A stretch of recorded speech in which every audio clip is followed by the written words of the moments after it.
All right, I think I've unmuted us. Perfect. How's it going, everybody? Welcome to the stream. Hey, I see Ghidorah. Hey, Ghidorah, did you know that you're in Godzilla? You're in. Yeah, it was a cameo. Yeah, they announced your name and everything. It's hilarious.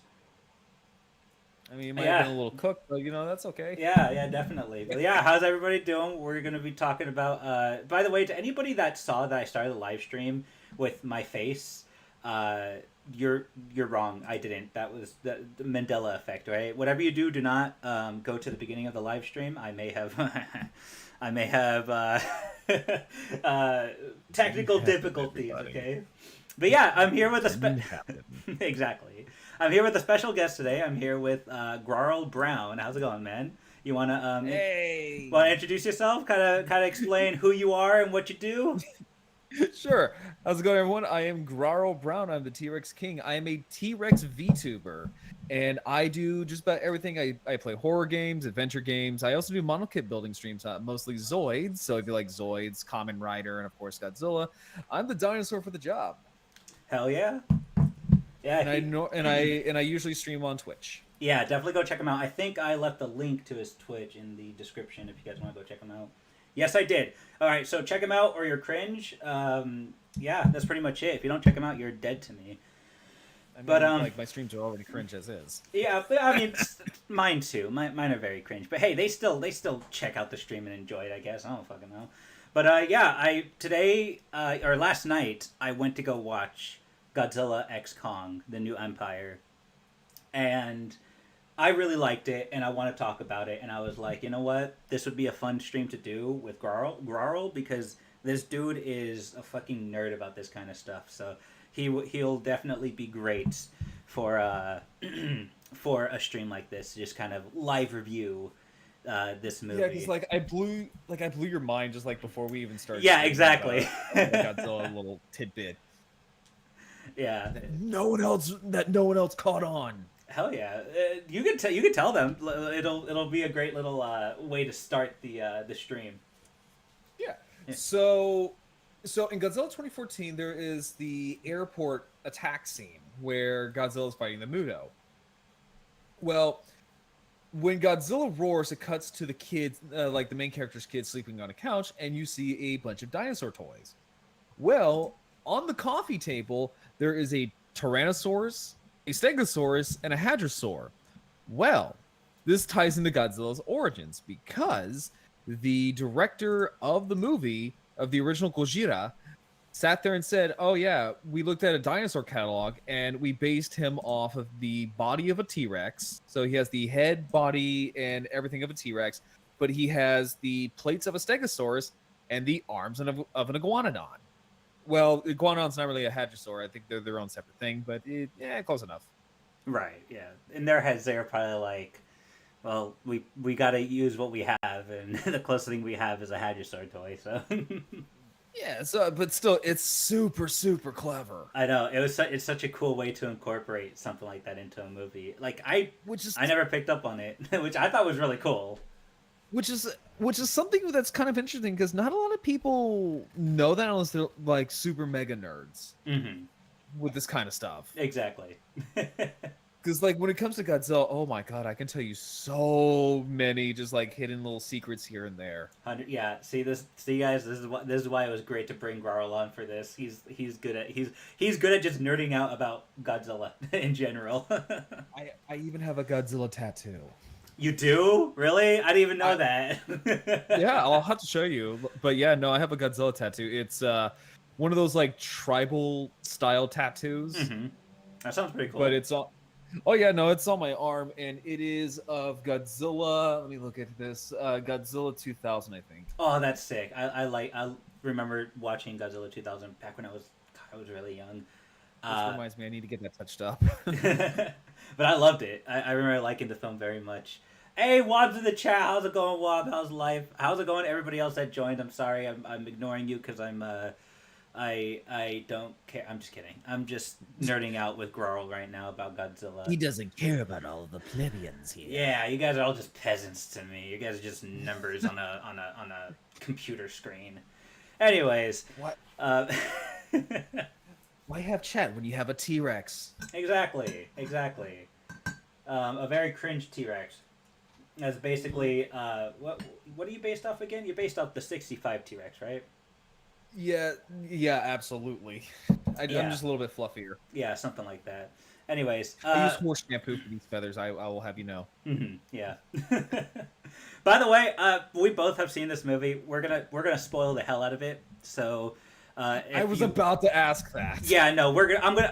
I don't care to try to like not do like a no spoiler review. I don't really care. I want to spoil the hell out of it. If you haven't seen it and you don't want to be spoiled, like if you don't want this movie to be spoiled,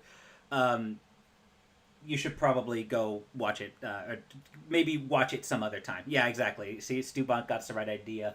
Anyways, it's cool, Stu. I'm glad you're able to join in, even if it was for a tiny bit. It is what it is. But yeah, definitely go watch this movie if you want to. It was fun. I really liked it. But yeah, we're gonna spoil the hell out of it. The movie was based 100%. I think it was definitely a based movie. Anyways, but yeah, we'll start off with, I guess, giving our general idea of it. Just what did you think of it, Grarrl? Okay, so I made a post about this on my Twitter, but the way I like to describe it is that it's a high budget Showa era Godzilla movie, like through and through, because it is zany, it's wacky, it's got scenes that are just off the walls insane, and especially when it comes to, like, oddly enough, Godzilla's fight choreography.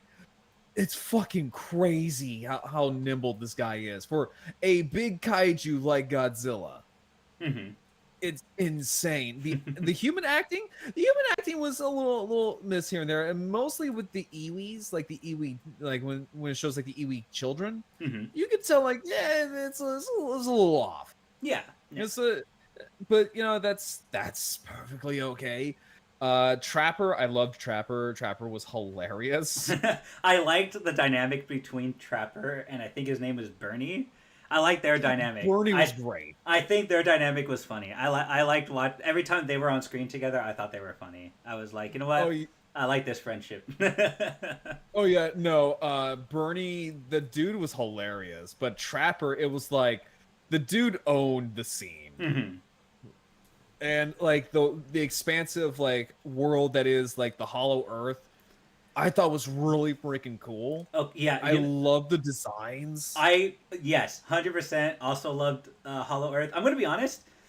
I wasn't the hugest fan of Godzilla versus Kong, because there were a lot of things in that movie that I felt like was lacking, and one of them was Hollow Earth. I felt like if there was any movie that should have taken the time to explore something, in the MonsterVerse universe at least, it should have been Godzilla vs. Kong to explore Hollow Earth. Because and this was a time where I also thought that Godzilla vs. Kong was the last movie, because that's what people were making it seem like. But then some time went by and it was announced we were getting a sequel to it, and I was like, okay, that's cool. And I didn't really go in with the highest expectations, but I just loved the lore that they gave Hollow Earth. I like that they spent time developing more on it. And I feel like everything that it was lacking in Godzilla vs. Kong, I pretty much got it here in this newest one. So, same. Yeah. I'm happy to have seen more of it.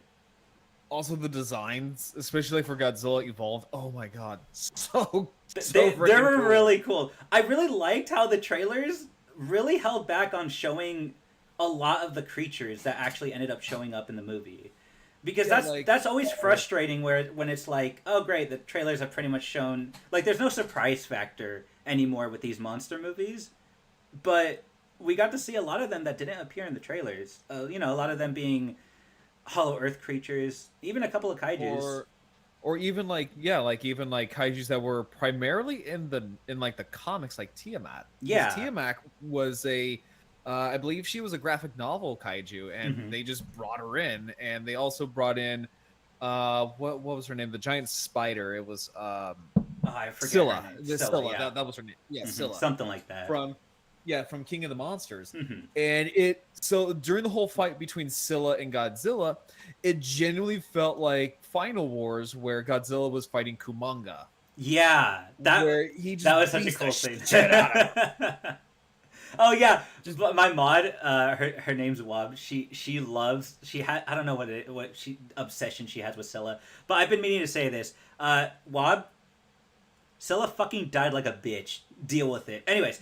she did. She went down like she a got bitch. fucked up. Oh my god! And you had to watch that in theaters. I bet you cried in front of your family. You loser. I'm just kidding. Like she just got like a straight up atomic fire to the face and went down. It was pretty funny. I mean, not funny. It was cool. I just think it's funny how I'm just like talking down to Wob, my fucking mod. Oh, no, that's fine. I do that to my mods. Yeah, no. See, yeah, you're used to being a troll to your mods. Yeah, you know how it's like. Oh hell yes, especially when they stream. Yeah, oh my yeah. God, you wouldn't believe. She lives on in my AU and fan fiction. You know what, Wob? Touche, but she still died like a bitch on screen. Yeah, she did. And what I think is funny is that after Godzilla basically just beat her to death, he's just like, I'm gonna go back to sleep. Yeah, I know, right? Like he just It's like nothing happened. exactly. It's as if he was just waking up for a fucking midnight snack or something. He just beats the shit out of a spider. Diego's coping. You know what? Fuck you. Yes, I am. Anyways, continue. No, and like the one thing I loved about this movie the most was that it was I'm kind of in the minority here in that I like that it is Kong-centric. Okay, you know what? No, I agree with you. I think Kong deserves his love own that. movie. Yeah, 100%. I think so too. Yeah. Because excuse me, but because it's like we already see Godzilla, right? We've seen him be a hero. We've seen him be the villain. We have seen him be neutral. We've seen him be an animal. And in terms of the MonsterVerse, Godzilla's character, it's already done. He's already had like a whole character arc from 2014 to King of the Monsters. What else is he gonna do outside of I'm just big and angry? Like that's all he does. Don't get me wrong, I love Godzilla. No, like I love Godzilla, but yeah, that's literally all he is that I'm just big and angry. Right. Kong definitely has more in terms of like those kind of humanistic traits that you can take and develop something out of it. See, Kong, I've always felt like Kong deserved like a franchise as expansive as Godzilla. I mean, maybe not. Like obvious, I don't know. Like it's kind of hard to say that because you could argue his story is not, it's much more contained than Godzilla. But it's just a simple Beauty and the Beast story. And also to Luca, there is a standalone Rodan movie. It was made in the 60s. Oh yeah, I remember that one actually. I recently looked into it for a future video project. Don't worry about it, guys. Don't worry about it. Anyways, but no, I mean, really, there was going to be a lot more Kong films, but it's just the ridiculous, like the ridiculously difficult. Like it has this really difficult like there's always been a rights problem with Kong. It's everywhere and it's hard to navigate, and I think a lot of studios don't want to touch it because it ends up becoming like a huge fight between studios. So there's like it's always just been difficult for people to make like to bring Kong back in like to the big screen. So I think the fact that we got him at all for like a collaboration with Godzilla in the MonsterVerse, honestly, I'm happy about it. And the one thing I love is that we get new kaiju. Like we get new original kaiju. It's not like a rehash of like say like what Godzilla Singular Point did was that they literally just took two kaiju and smashed them together. Like say what they did with like Kumonga and Singular Point, which they just took Kumonga and Megalon, smashed them together and kind of glued little bits and pieces. Or they took say Salunga, which is basically just Gabara mixed with like a baboon.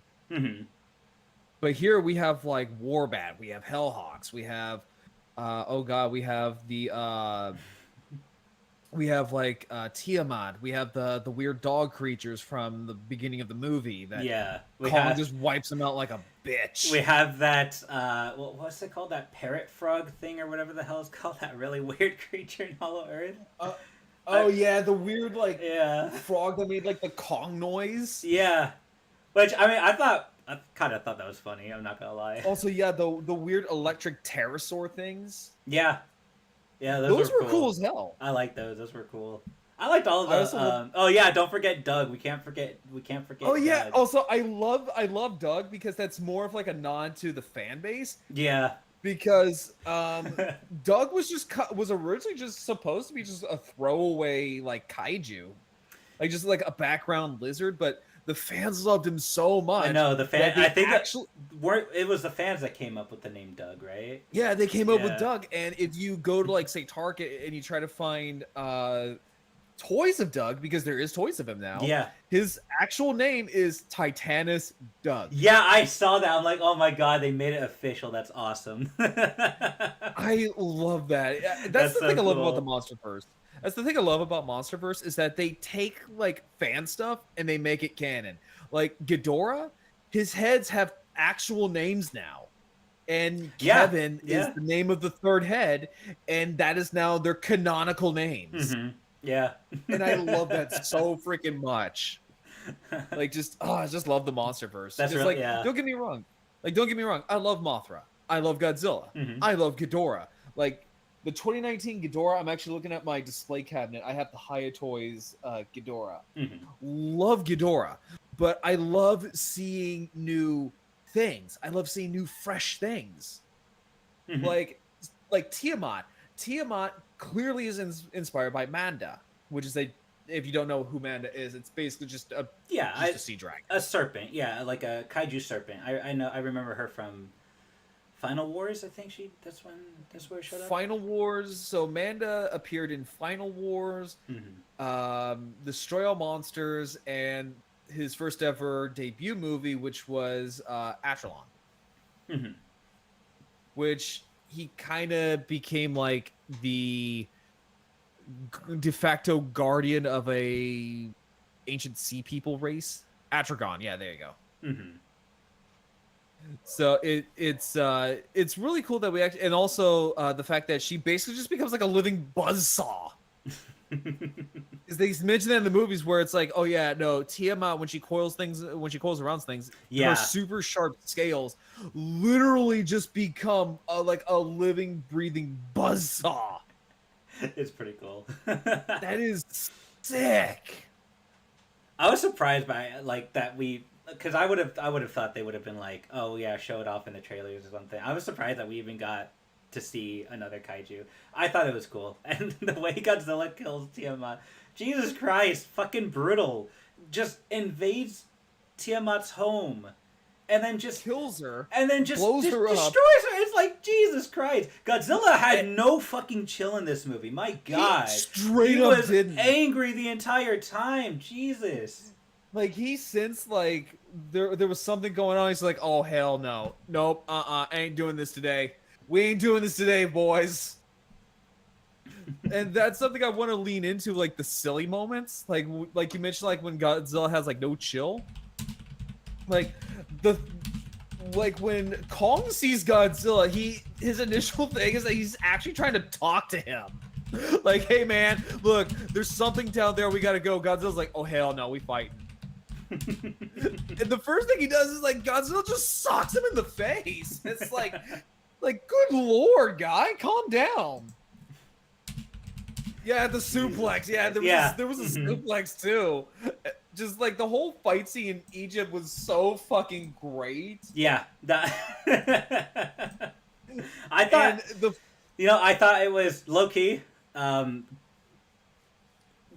getting beaten the shit out of by Kong in that one. So honestly, deserved. It's nice to see that. Deserved. Don't get me wrong. I'm glad they're an alliance, but Kong's just trying to get some shit settled. Not anything to do with Godzilla. Kong's just trying to have like a normal conversation. Yeah. Godzilla's like, no, we ball. Exactly. Godzilla is just like, no. Peace was never an option. That's what Godzilla was like. Godzilla's just like, yeah, no, I didn't hear no bell. I hear no bell. And like, and then what? After Kong beats the shit out of him, he's just carrying his unconscious ass to the portal with his face of just like being annoyed. He's just like, fine, we got it. We had to do it the hard way, didn't we, Godzilla? Godzilla's just like, I didn't hear no goddamn bell, son. Put it up. Until Mothra just had to like come in there, was like, yo, knock this shit off. Yo, I know, I right? told you, Just, not like, knock it off. Mothra had to fucking fly in and calm everything down. She was like the voice of reason. I mean, Kong was technically trying to fucking keep. He was trying to just communicate normally with Godzilla. Godzilla was just. And also, continue. No, what now? What were you gonna? No, I was just gonna say Godzilla was just pissy. Jesus Christ! It was just the entire time. like. Again, like, I just like seeing that Godzilla actually took an L for once. Like, actually took, because, like, here's the thing. When it comes to Godzilla, Toho has this weird death grip on, like, what he can and can't do. And the fact that they let him lose to Kong, I was like... I'm gonna be honest, though, like, even though he kind of lost to Kong, so to speak, I guess, he's like Kong still kind of lost that fight because he was the last one down. He was about to get blasted by Godzilla if Mothra didn't intervene. I think. Oh yeah, no, he was about to be a smear in the sand. Yeah, so like technically Godzilla still kind of won that fight. Well, because it's like when it comes to Godzilla, Toho has this death grip of a Bible when it comes to what he can and can't do, what his actions are, how he's supposed to feel, how he's supposed to think, and you have to go by what they say to the letter, or otherwise it's like, yeah, no deal. Mm-hmm. And the fact that they let him get his ass beaten so badly, I was like, oh, okay, Toho. That tells me like they have a lot of confidence in the MonsterVerse. Mm-hmm. And that's saying a lot because the last time they have this much creativity with their property, we had 98. Yeah, okay. 98 Godzilla, though, pretty epic, not gonna lie. No, epic. That's the reason why we have all of this. Yeah.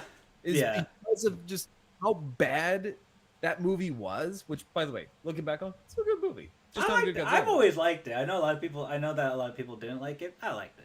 I thought 98 was fine. But if it didn't bomb so badly and tarnish the name of Godzilla, we would not have all of this. Mm-hmm. Like straight up, we would not have it. And also, and going back to like Godzilla x Kong, the one thing I really love is that Kong is the one who actually becomes a parent. Yeah, just and not Godzilla. Yeah. Honestly, it makes really cool. It makes more sense too. Like it does. Because normally it's Godzilla who obviously, has Minya or Godzilla Jr. We don't talk about Godzuki. That wasn't even his kid. No, careful. Wob loves Godzuki. She's gonna murder you if you start talking shit about him. we ignore Godzuki because Godzuki is not his fucking kid. Godzuki? Okay. You know what? Okay, if that's what you're trying to get across, okay, I got you. I see what I pick up what you're putting down. Yeah, because that's like his nephew. Mm-hmm. Which, of course, because that's the 60s. Because putting your own child, that's a no-go. But putting someone else's kid in danger, that's It's fine. Well, it's like listen here, you little shit. Like, look at Scrappy, because it's like, oh yeah, no, putting your own son in danger, no, that's bad parenting. But if you say it's his nephew and this is his uncle, then that's fine. It's fine. They could get away with it. It's all good. that pesky rapscallion of a nephew. Yeah. I just love 60s logic. It's a lost art. Mm-hmm. It was such a magical time. Very base point in time. Continue. But Kong is the one who gets the adoptive child because normally, like I said, it's Godzilla because technically Minya / Junior is not technically his son. He is adopted. Right. And we have that with Suko, the baby Kong. Mm-hmm. Which so when I saw the baby Kong, I was worried I was genuinely worried that it was going to go straight into campy territory, that it was going to, have a goofy, annoying sidekick that was going to Right. halt the whole Yeah. movie. I see what you mean. Yeah, no. It didn't. I'm Like, glad it. No, actually, I really liked Suko. In fact, I thought Suko was almost the antithesis of those kinds of that character archetype, because Suko was like pouty and annoyed at Kong in a lot of parts, but like his growth wasn't annoying. Like he wasn't an annoying character to follow, and he actually became useful in many points. Like he wasn't. He didn't prove to be annoying to the point of being useless, or like just like a comic actually relief. did stuff. Yeah, he actually did stuff. Like he broke the crystal that the Scar King was using to control Shimu. Or like how the bonding that we saw between Kong and Suko, where they're trying to eat, bits and pieces of the giant sea snake. That was, which also that's actually kind of a nice little callback to previous Kong movies, where Kong had to fight a giant snake. Yeah, that's actually a nice little callback. Yeah, but it was kind of touching to see that. Yeah, because even with Godzilla and his son Minya, they never got that bonding experience. Like in Son of Godzilla, Godzilla smacks him across the head.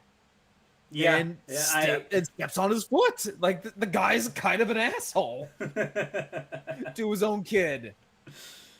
Low key, you know what? Sometimes that's just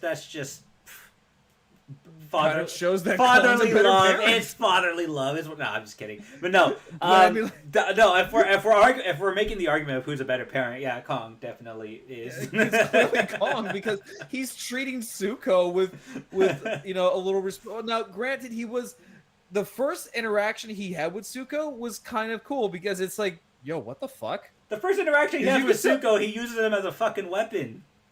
I love the baby hammer scene where he literally just takes the baby and just starts beating other Kongs with him. I lost my shit to that scene. I think I was the loudest one in the theater, cracking up. I was like, what the fuck am I watching? Again, that goes back to how campy the Showa era was. No, is it the Godzilla dropkick? No. Is it flying Godzilla? No. But it's right up there. Oh my god. It's right up there. That was so funny. He just yeets him afterwards too. He's like, I know. It's like after using him, he just fucking throws him like a rock at the last eighth. I remember I saw that scene on Twitter somewhere. It was leaked or whatever. Like somebody had recorded it in theaters and they put it. I hate those kind of people, to be honest. Honestly, I don't mind spoilers that much. I don't really care because it's whatever. If it happens, it happens. But I saw it, and at first I was like, that's got to be like fake or something. I'm sure somebody just made some fucking funny edit or whatever and made it look like it was leaked. And then I watched it in theaters, and I lost my shit when I saw it was real. I'm like, dude, that's hilarious. I'm so glad. I'm actually glad that was in the movie. Hell, even Scar King was over the top. Like when you see Scar King, he's almost like a cartoon villain. He's snarling and he's really lanky. He's doing cartwheels and stuff like that. Literally when he sees Kong for the first time, he's laughing at him.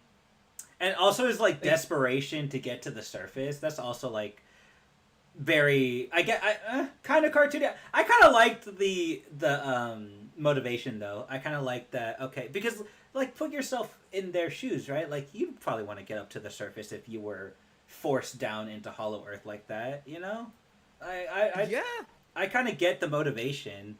I kind of get his desperation to be up in the surface, but they definitely made him a cartoony villain. Definitely, they did. How he fights, there's no really other way to describe it, is that he's like a cartoon, because he's doing flips, he's all gangly and he's coiling around, and it's just he's cracking up this really cartoonishly evil grin.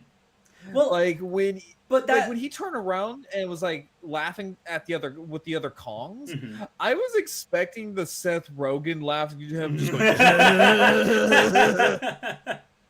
Honestly, though, that's I can kind of see that like working with like in the context of apes, though.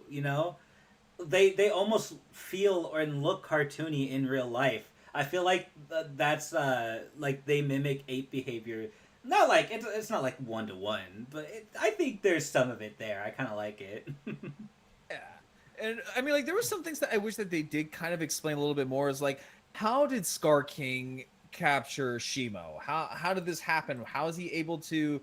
control her with the crystal? Because they sit there and say that, oh well, he uses her pain and all this other stuff. It's like, okay, well, what's the significance of this crystal? Because obviously it causes her pain. Mhm. So what's the deal here? We're just gonna go and not explain it. Gotcha. Okay.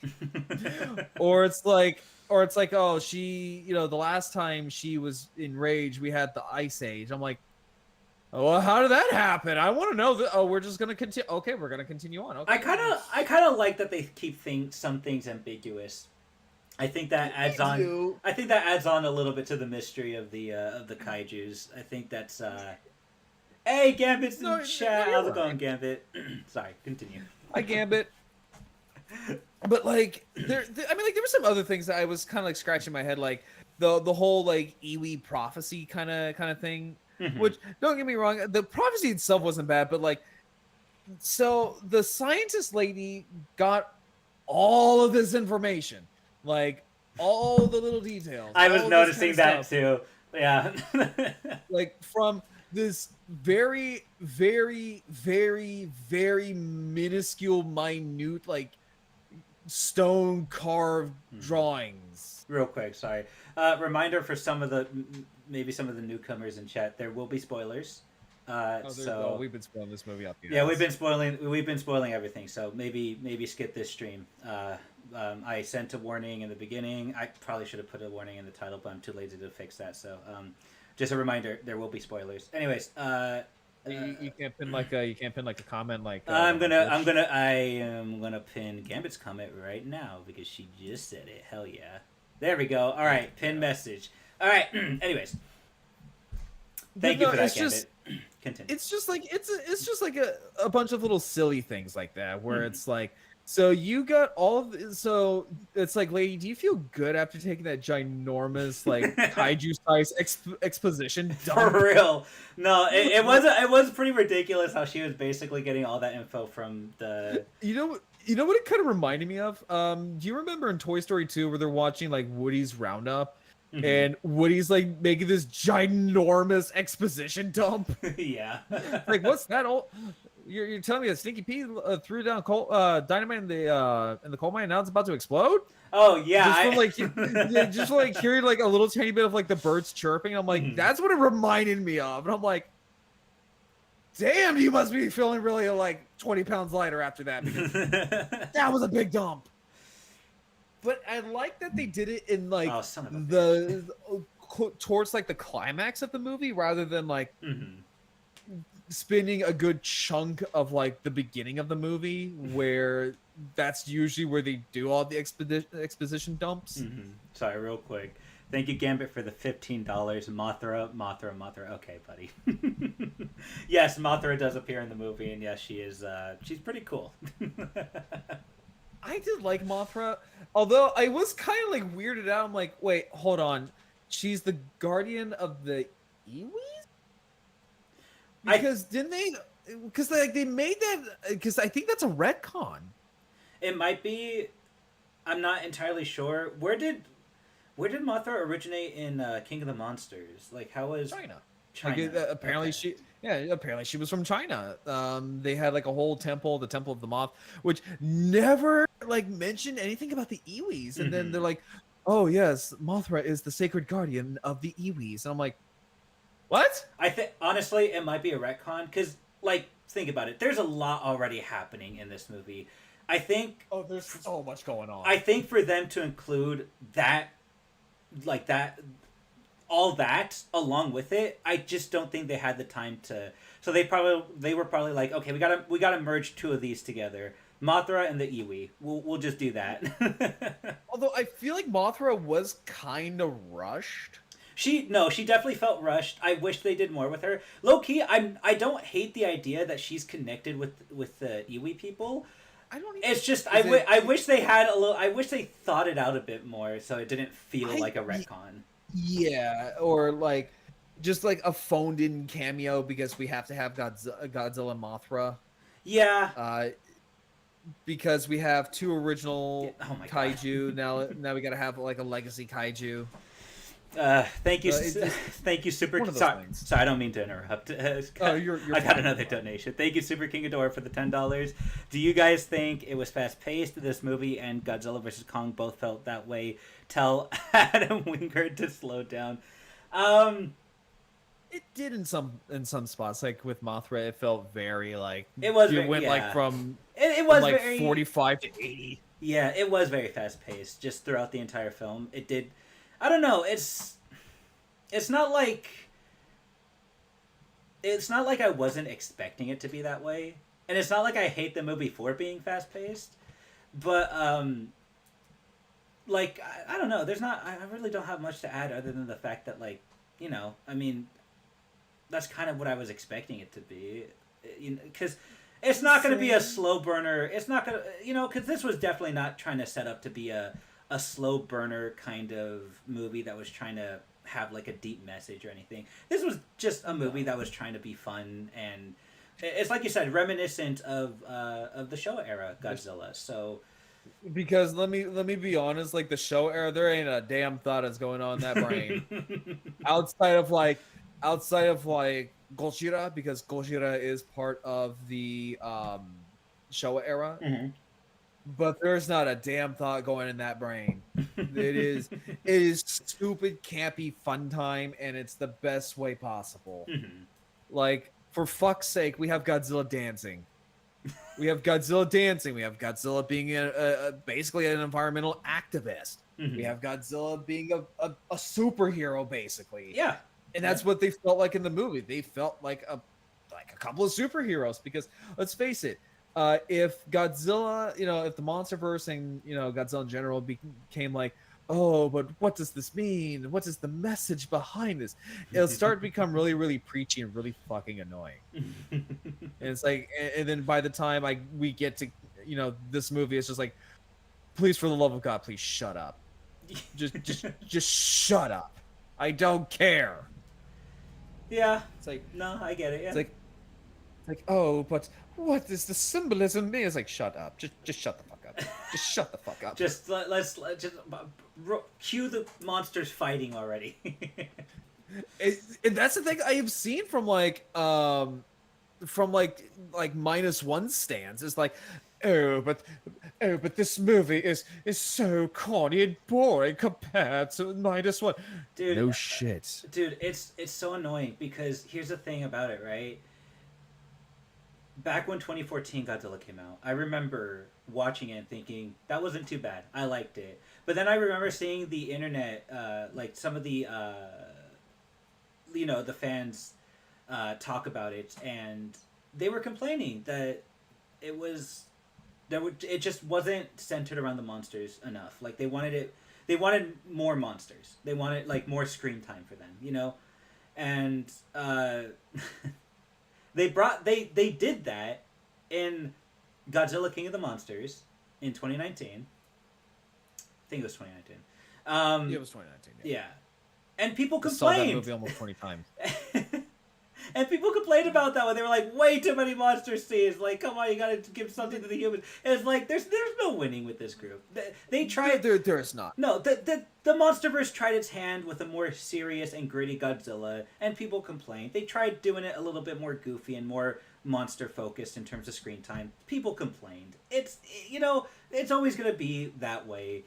And I don't really like the this argument that Godzilla, the comparisons between the MonsterVerse and Godzilla -1, because let's be honest, if Godzilla was only like a deep and gritty symbol you're gonna want to blow your brains out because it's so goddamn depressing. Depressing, and let's be honest, if there are people that mess with Godzilla in a way that makes it too goofy, come on, there's gonna be people that mess up a grim Godzilla in a way that's gonna be fucking boring.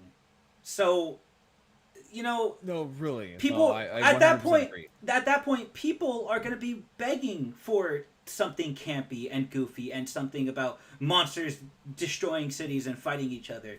You know, like it doesn't like that's why I like the argument that people have been making that Godzilla is versatile as a franchise because it's true. It is. And that's the reason why he's Yeah. been around for 70 years. Also, can we sit here and say that Godzilla last year was 69 years old? Nice. Nice. By the way, sorry, Wob. I don't know if you're still here. You say you're popping off. Bye. Thank you so much for modding the chat. Yeah. Thanks for joining too. But yeah, Godzilla was in fact 69 years old last year. That's amazing. Yes, he was. Yeah. And I love that. But can we also take a moment and realize that he's 70 this year? God, yes. Godzilla's 70. So fucking old, Jesus. But like the thing is, like, I love it when Godzilla acts like a superhero because that's kind of what he was. Like, okay, let's be real here. If you've watched Final Wars, the dude's doing like choreography stunts I would see in Kamen Rider. Thank you, No, Gambit, for the no shit. $2.69. You're so fucking funny. Stop giving me money. Anyways, continue. Oh, you're so funny. Everybody laugh at the hee hee hoo hoo number. Fucking God. This I fucking love that. entire stream is cringe. I'm kidding. Anyway, continue. But no, like what Spencer says right here. It says Godzilla, not Godzilla. God, I have the lizard on my brain. God damn it. No, Kong is quite versatile as well, having both action and exactly. Mm-hmm. Exactly. No. And I like that we're actually seeing how versatile Kong can be as a character in these movies. Mm-hmm. No, I'm glad. Wants me to say ara ara. Oh, for fuck's sake. Okay, go for it. Go for it. Okay, well that made me want to shut the stream off. Anyways, look, I'm a VTuber. I have to make my quota. Okay, fine. Do it on your own time. I'm just kidding. It's fine. It's fine. These streams are cringe no matter what. I'm kidding. No, they're entertaining as fuck. Nah, they're okay. They're okay. Don't See, It's fine, there you it's go. fine. There you go. Anyways, but no, Kong is definitely a versatile character. The only difference between Kong and Godzilla is the fact that Kong has a much more complicated history when it comes to its rights. It does. Which fun fact? Skull Island is actually public domain. From what I've done research, apparently it's. I'm not. Maybe I don't know.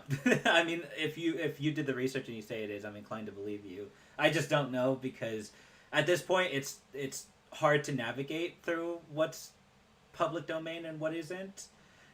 So I don't fully know anymore. I just know that it's super complicated to navigate through, and that's the reason why we have more canceled Kong movies than we do ones that are actually made. So. Well, yeah, because I think it's like who owns the right to at least movie wise. I think it's Universal. Universal, yeah, the movie rights. The thing is, it's because way back when the original King Kong came out, there was the novelization that technically came out before King Kong. It's 1933 movie, so there were the copyright laws were different back then.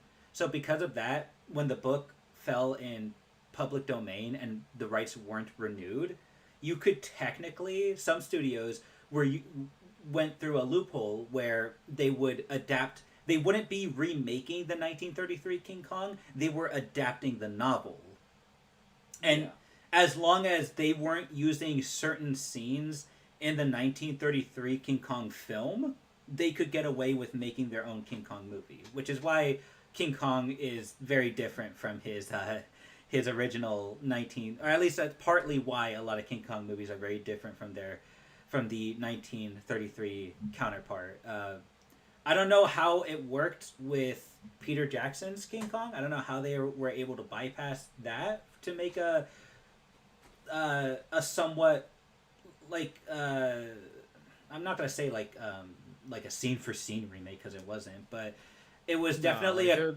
were some differences. Oh, there were a lot of differences, but it was definitely a closer to an actual remake than any of the other Kong movies that I've seen, because you know, a lot of the scenes are pretty similar, even though like at their core the scenes are similar. You know, obviously when you take a look at both scenes, like, you know, the T-Rex fighting scene, Kong's fighting one T-Rex in the 1933 original, and then in 2005 he's fighting 3 V-Rexes. You know, there's those kind of differences, but the scene itself is what's similar. But I don't know how they were able to bypass it to make that kind of movie. Again, the rights just very complicated. Yeah, it's the same thing with like what we have here with the MonsterVerse, and I think that's why he's not called King Kong. Yeah, that's what I've heard people say. Like, he's called Kong specifically. Like, they don't refer to him as King Kong. He's called Kong so that they can bypass that specific copyright. To be honest, I honestly thought he was going to be called King Kong by the end of this movie because he defeated the Scar King. Mm-hmm.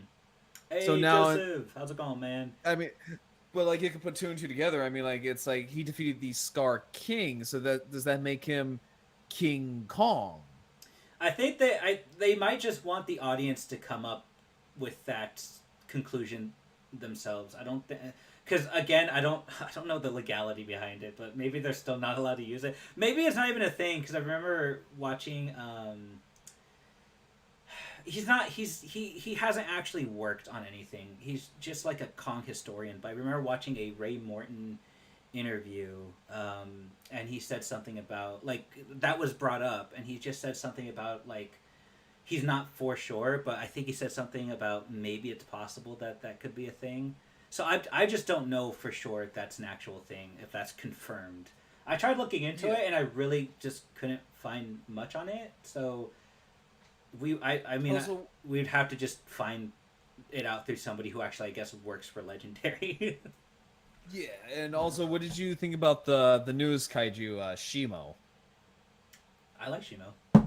I thought the big giant ice dragon. Yeah, I thought she was cool. I actually really liked how she was incorporated into the movie. I liked how she actually had something to do with the Scar King. Because I'm going to be honest, when I first heard about the Scar King, and, you know, back when it was rumored that the Scar King was going to be the main enemy, where it was just rumors, at first I was a bit disappointed. I'm like, really? Another ape? Interesting choice. Okay, whatever. But then they start announcing this other kaiju. And then it turns out that kaiju was captured by the Scar King and is fighting on the side of Scar King. And I was like, okay, that's actually a pretty interesting premise. By like basically just slavery, basically. Yeah, being led by pain and fear. Yeah. Yeah. And we see her being rode on by Kong at the end of the movie, where there's like at least some kind of friendship between the two, where he actually treats Shimo with a lot of respect, and I love the design of Shimo. I think she's a cool opposite to Godzilla, which I've noticed with like a lot of the designs with both Kong, Scar, Shimo, and Godzilla, is that they're all kind of opposites of each other, because Kong is very, very buff. Like, you can tell Kong is very, very buff. Definitely. Where Scar King is very, very lanky. Right. And he's nimble and lanky.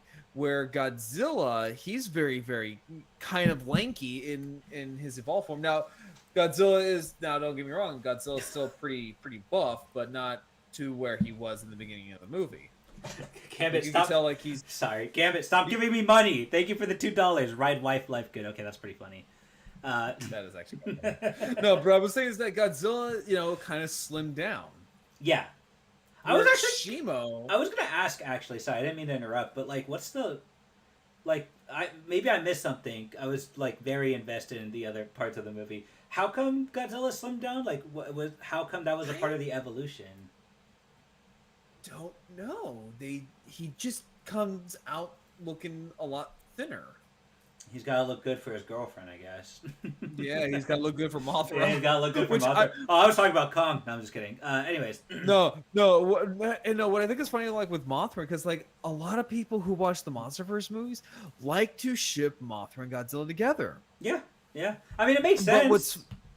But what's funny is that I can count on my hand how many times they have actually worked with each other. Mm-hmm. Where they have a genuine mutual like alliance with one another, but most of the time, no, they straight up just go at each other. Mm-hmm. Like a lot of the times, Godzilla kills Mothra. Gambit loves loves that specific, not the killing, but she likes shipping them pretty much. she just likes that ship, and they're in love. Yeah, see, she's there, kind of gushing about it in the chat. No, it's a cute ship. Like I've seen a lot of like really cutesy like comics and artwork of it. It's really cute. But I'm just saying, I think it's funny because it's like you all realize like they never got along until the MonsterVerse. Mm-hmm. Except for like maybe once or twice throughout the Showa era. Well, I mean, and once or twice in the Millennium.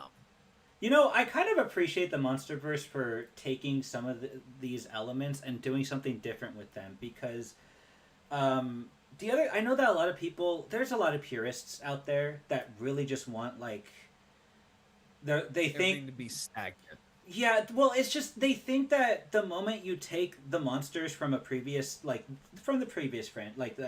previous eras of the franchise, and you use them in a different way, they think that you're like committing this atrocity where it's like, don't you want something different? Don't you want like some semblance of originality being used? Like, why does everything have to be one way with these creatures? Like, I mean, it gets boring after a while. Yeah, I mean, back in like the first Godzilla versus Kong, I guess King Kong versus Godzilla, the 1962 movie, Godzilla was the bad guy and Kong was technically the good guy, But in this one, they're more of an alliance. Godzilla's, both of them are good. They're just fighting each other under different circumstances. Is that not the best? Is that not a cool idea? Well, it's a cool idea. And the best way I like to describe Godzilla's alliance with Kong, it's more of like Godzilla's just a walking angry bullet, and Kong is just directing where he can go. Like for the most part, he's just like kind of directing Godzilla, like, "Yo, go over there and fuck them up, not me." Like, it's like, yo, you just go over there and fuck them up. You've already beaten my ass and nearly killed me. Yeah, exactly. Just go over there. And like the fight between all four of them, oh my god, that was cool. And like the Iwi village. Yeah, that was really cool. I like that. Just oh my god, like the scene where they're running towards each other. That was cool. The iconic scene where everyone is just like running towards each other, and because I remember when that scene in the trailer showed up, people were angry at Really? that. Why? Yes. Why? Because too stylistic, so or what? No, it's because of the purists, because they were that's dumb. furious that it's like, oh, how come Godzilla's running the way that he does? Oh, well, yeah. I mean, I won't lie. He does look kind of funny in some part, a little ridiculous. I won't lie. It does. But he's just like outright like swinging his arms as he's running, like a person. It's a little silly. I mean, if you're gonna make Godzilla run in that stance, I feel like a more like dinosaurian run would have probably been a bit, or like an all fours kind of run, like he did in when he was crawling all fours in like Godzilla versus Kong in that movie. Or hell, even like in several scenes throughout the movie, like seeing Godzilla just going all gator mode and start like going at like Kong or whoever, I'm like, that is probably the most feral thing I've ever seen Godzilla do. because that's just pure raw. I want to fuck you up. No, really, that's just like pure. I'm angry, and I want to kill you. No, like I agree. No, like what Spencer says, like purists just need to shut. Yeah, no, they just need to shut up because it's like you're the reason why things like Pokemon are kind of failing because it's like you want that purity. Yeah. You know what I'm saying? Well, but there's other things that goes on in Pokemon that the reason why they're not that good, but that's neither here or there. I'm the kind of person that likes a lot of variety and diversity. Like I like a lot of like I like it when people take something and they do a lot with it. They don't just do one thing. I like it when they experiment with things. Certain things I'll probably be like, okay, maybe if you keep it one way, that's not, you know, okay, that's fine. Yeah. But for me, it's like what we said earlier. Kong and Godzilla are both versatile, I guess for the lack of a better word, characters in their respective franchises. I mean, why not do something different with them? I don't get why people get mad about it. It's the reason why they've been around for almost 100 years. No, Kong has been around for 100 years. Yeah, Kong needs like 11 more years. No, like fucking less. He needs 9 more years, right? Because 1933. Yeah, fucking hell. He needs, you know, he's almost 100, but yeah, it's because you can put these guys in a lot of like different situations and it works. Mm-hmm. Well, yeah, because if you just stick with one all the time, it's gonna get stale. People are not gonna watch. It's gonna. And people are gonna realize like, yeah, the original formula is not very good. Mm-hmm. It's like I always say with like G1 Transformers, because I am also a ginormous Transformer fanatic. Yeah. Is that G1 because like G1's not very good. I'm gonna be real. I'm gonna rip off the Band-Aid. G1's not very good. But people are like, oh well, it's the first. Well, yeah, it's the first, but also sometimes the first is never really the best. Yeah, you know, I agree with that. I totally agree with that. I hate people who think that who kind of think that way, because don't get me wrong, it's like that for a lot of things, but you have to understand that the first is when something is finding its footing. It doesn't always mean it's going to be the best. You know, it doesn't like. No, what were we saying? No, I mean, I was just gonna add on a little bit to it. But what were you gonna add? No, I was just gonna say like I'm someone who likes things to be true to the original, but also have their own unique spin to it, where it's like you keep the spirit of what it originally was, but making it different, making its own, but also recognizable. Mm-hmm. You know what I'm saying? Like, yeah. Take the 2014 Godzilla design. Like, I have the 24-inch NECA Godzilla on my desk. Just wanted to throw that out there. but looking nerd. at, but I am a nerd. Yes, thank you. Yeah, you're welcome. but looking at this design, it is its own thing, but yet it also stays true to the original source material. It has all the same beats as 54 Goji. I'm looking at the monster arts in my display cabinet here. Mm-hmm. It has all the same beats, but what's cool is that it has its own unique flavor. And funny enough, when 2014 came out, the Japanese fans did not like it. Really? They said he was too fat. I'm not kidding. Jesus. Like they can look at what Heisei Goji, like Bio Goji over here in my display cabinet. Yes, I have like all these Godzilla figures like on the at arm's reach in my display cabinets. Mm-hmm. But no, because I'm looking at Bio Goji here. And the thing is, like, Bio Goji, or the suit from Godzilla vs. Biollante, it's thick. It's got the ginormous thickum thighs. And I'm looking at let's see here. What's another good Godzilla? Say take the GMK Godzilla, which is everyone's favorite. Mm-hmm. A lot of people's favorite Godzilla design, the 2001, 2002 Godzilla design. Mm-hmm. It's got a pot belly.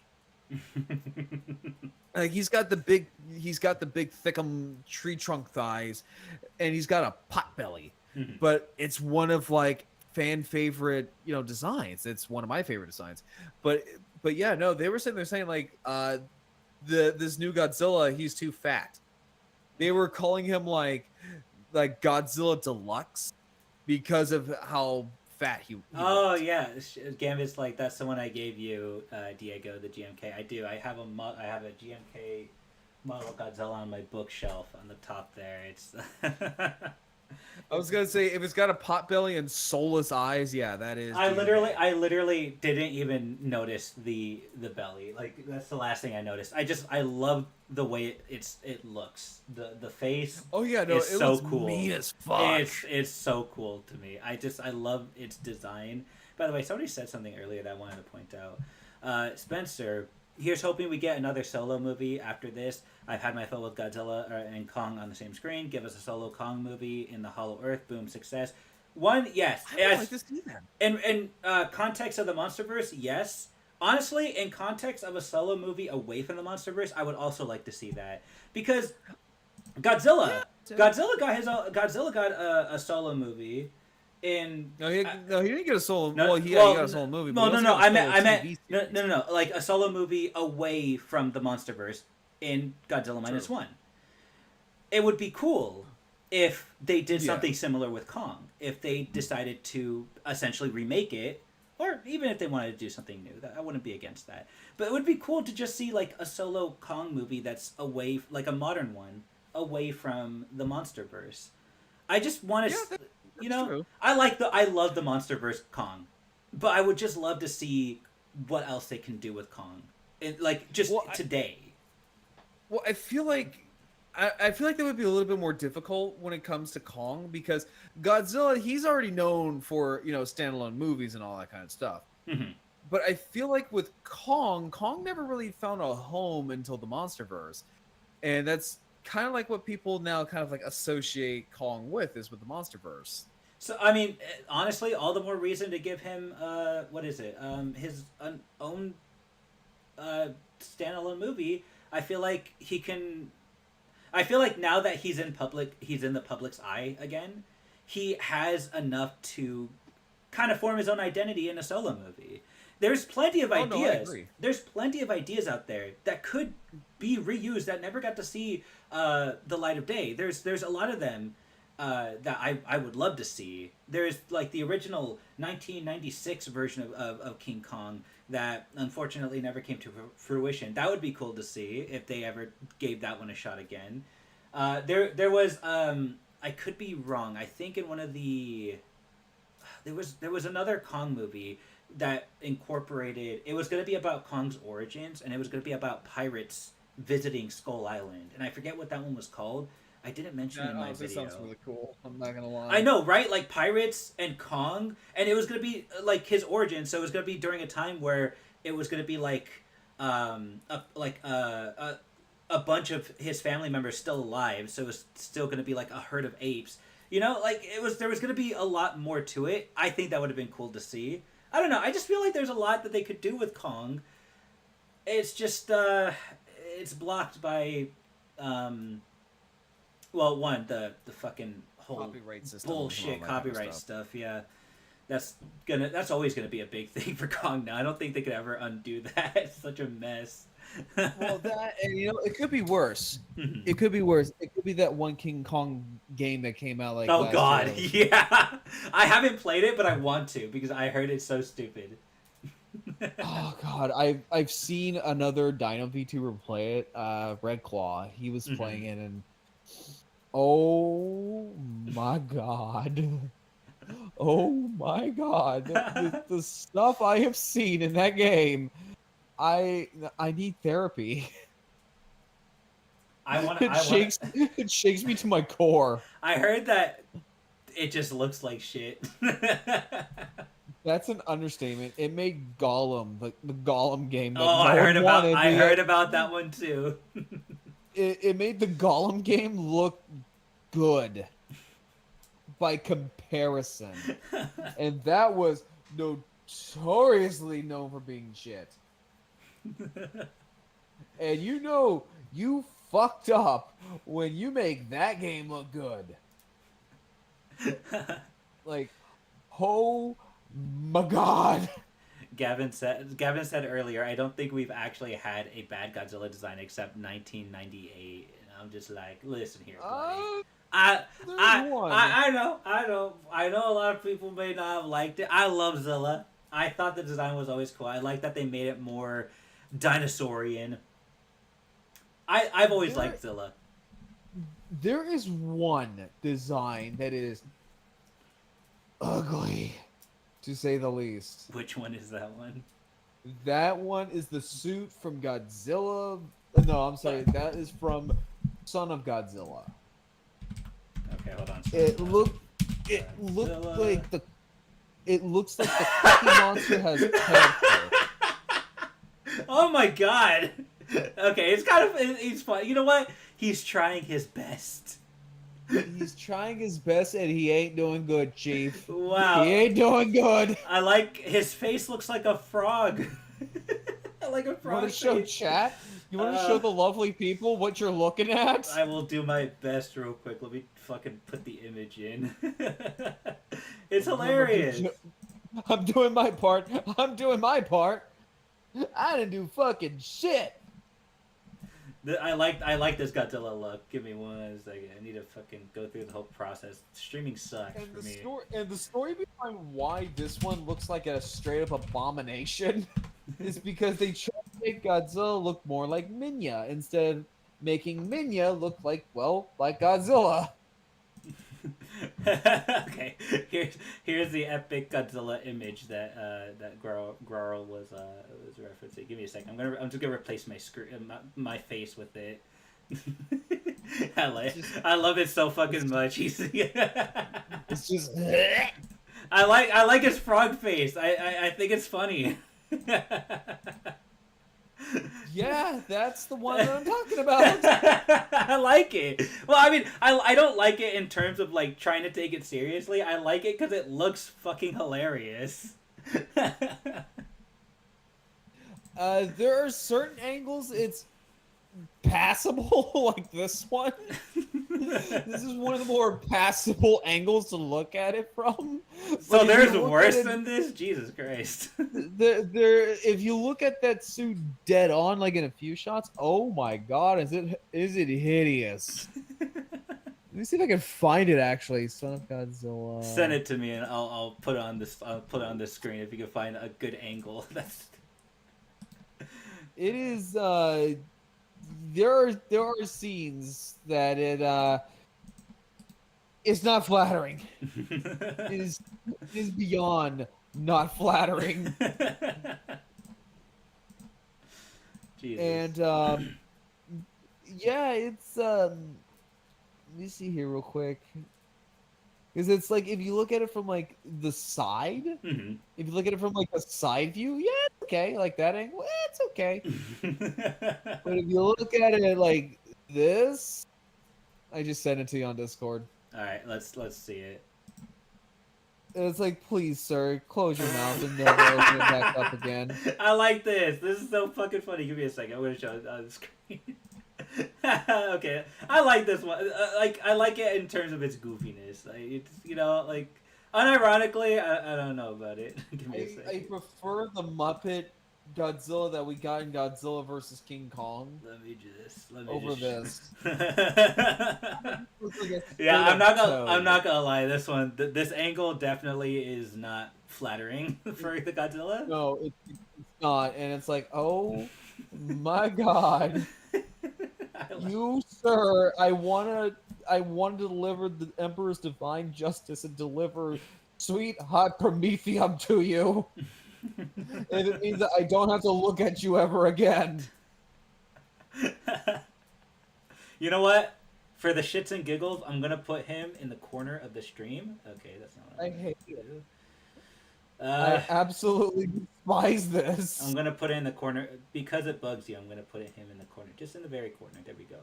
There we go. That's There we flattering. go. There we go. Nice addition to the stream. Oh, God, There we go. Lord, I hate it. He needs some milk. He needs more than milk. That boy needs more than milk. He looks like he needs to be put full- down.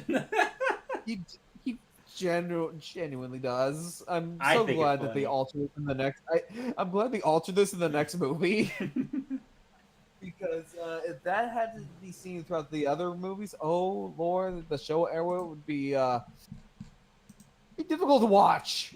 Especially scenes where Godzilla's dancing, he's flying. Which, yeah, by the way, for those who don't know, yes, Godzilla did fly. God damn it. He did. Oh He yeah. did dance. He even talked. Yeah. Oh my God. They really did a lot with Godzilla. I forget how much they actually Yes. did with him. Jesus.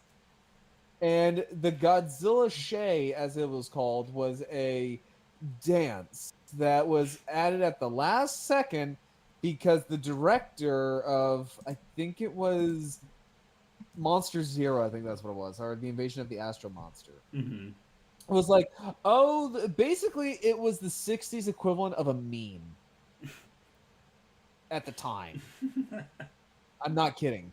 And he was like, "Oh, this is just absolutely wild. It's gonna make the kids want to dance and do this out in public." And no, they didn't. No, they didn't. You just don't lie. Don't lie to the children like this, sir. Don't you come into my fucking paddock and lie. Doesn't he only talk in the American cut though? I don't know. Is that true, Grarrl? You know more about this stuff yes. than I do. Yes, he only talks in the American dub because in the original Japanese dub of Godzilla vs. Gigan, it's just garbled, like record skipping sounds. It's weird. But the one thing I thought was hilarious was that the Kongs were like having full blown conversation in the movie. Mm-hmm. Like, just like not even having subtitles. They were just having like legit just full blown conversations.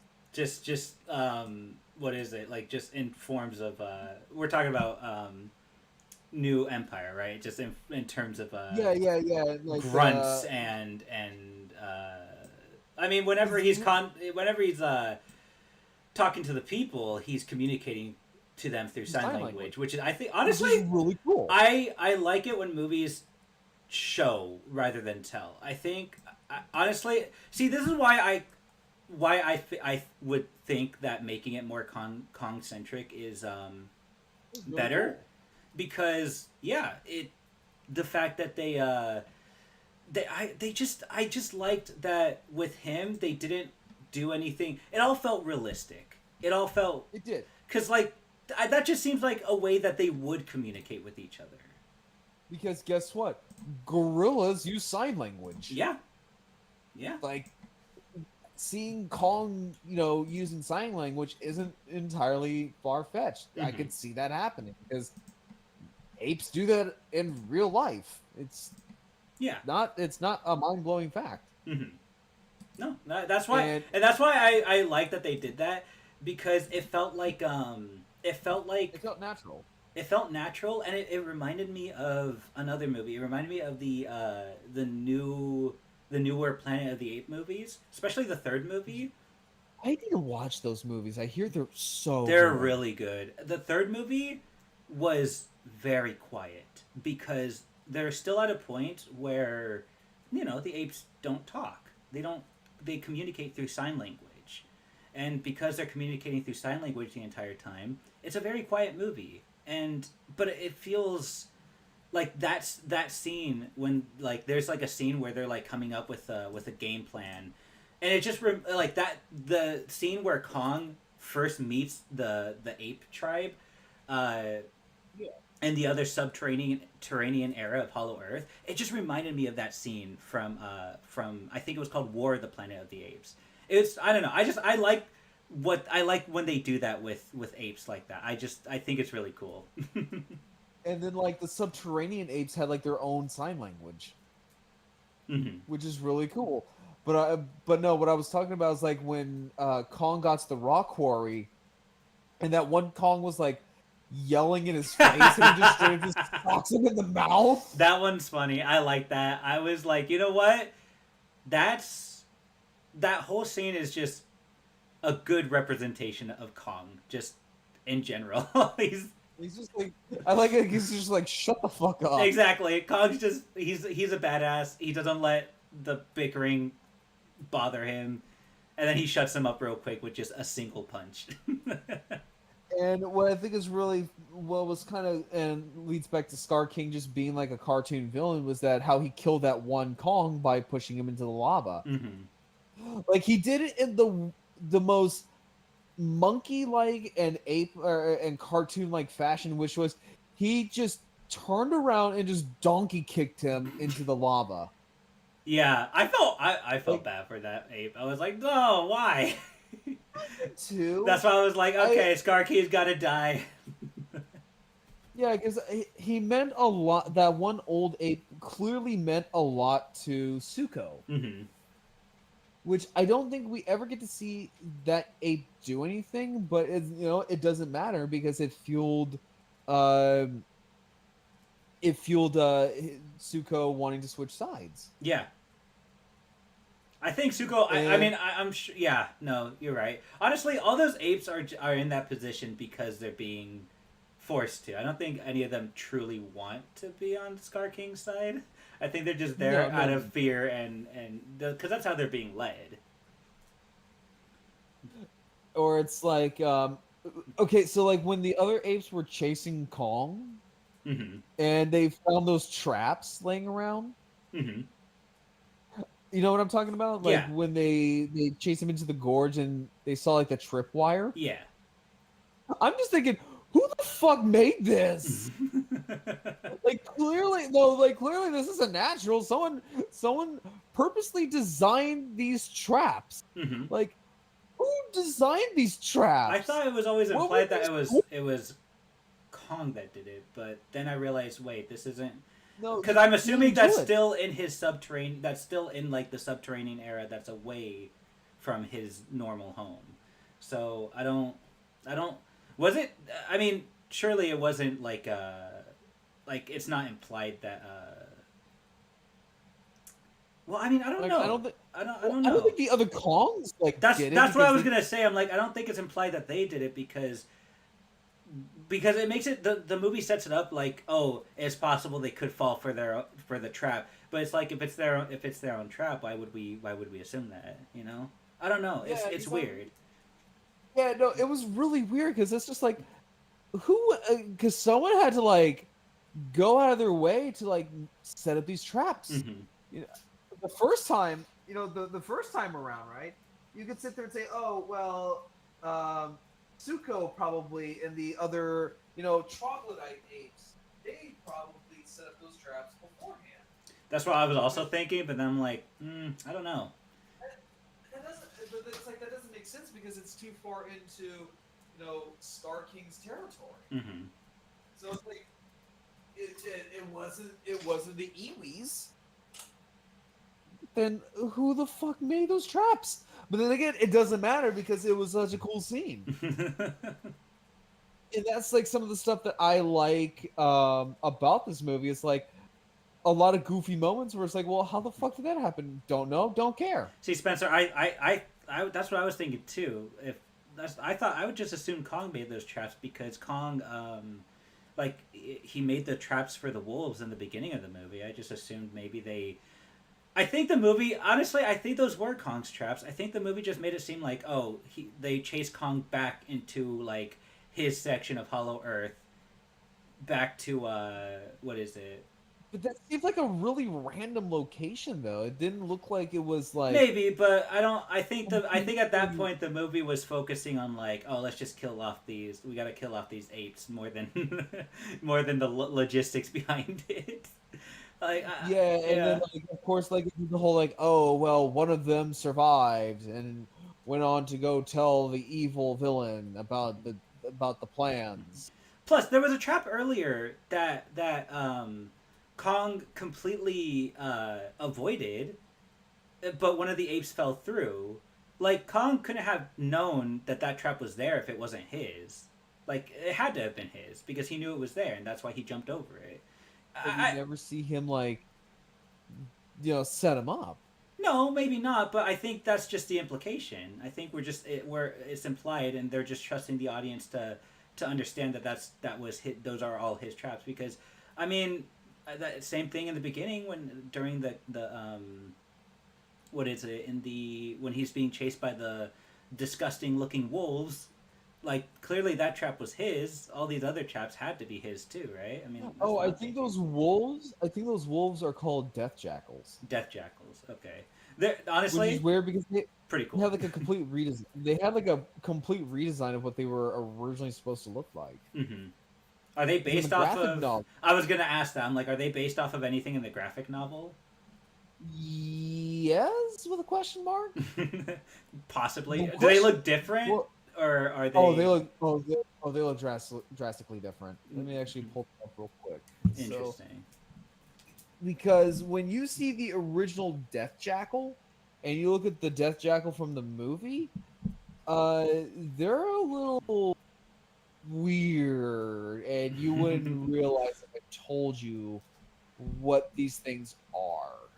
Probably So not. hang on. Yeah, I would. You know, because all I know is that they're ugly as fuck.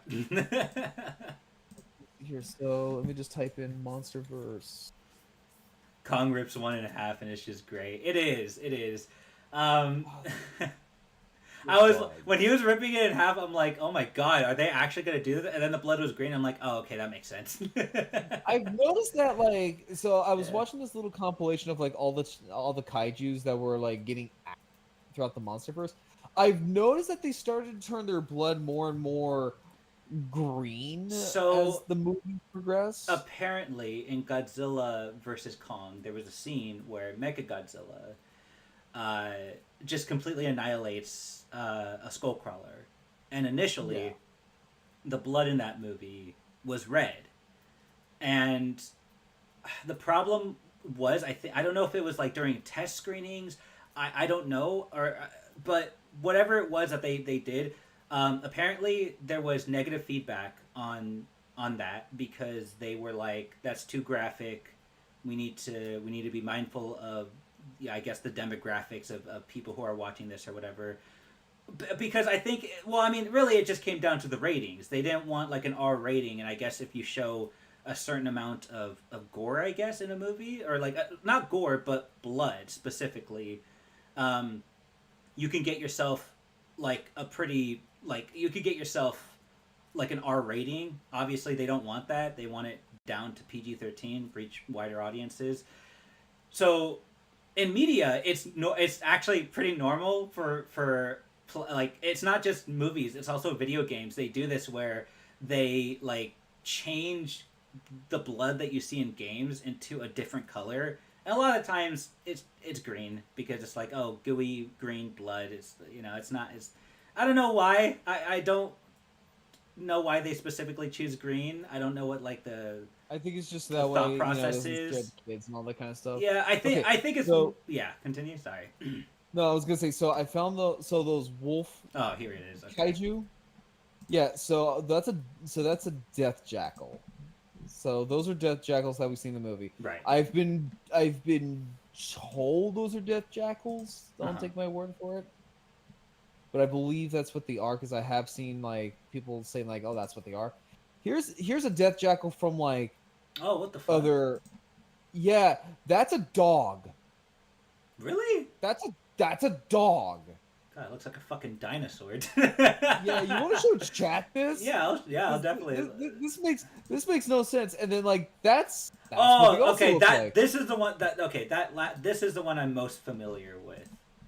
I'm gonna. Yeah, these are fucking dogs. These aren't raptors, despite them clearly looking like raptors with like scales and everything. No, these are apparently dogs. These are a super species of bipedal dromaeosaur looking canines. Here we go. This is what he's referring to. It's really cool. I like the design. I actually do. I think it's Oh, no, an I love the interesting design. choice. That's great. But it's like there's no fucking way that is a canine. How are you telling me this thing here that clearly looks like a goddamn raptor is a canine? Where on the evolutionary fucking tree did they fall from?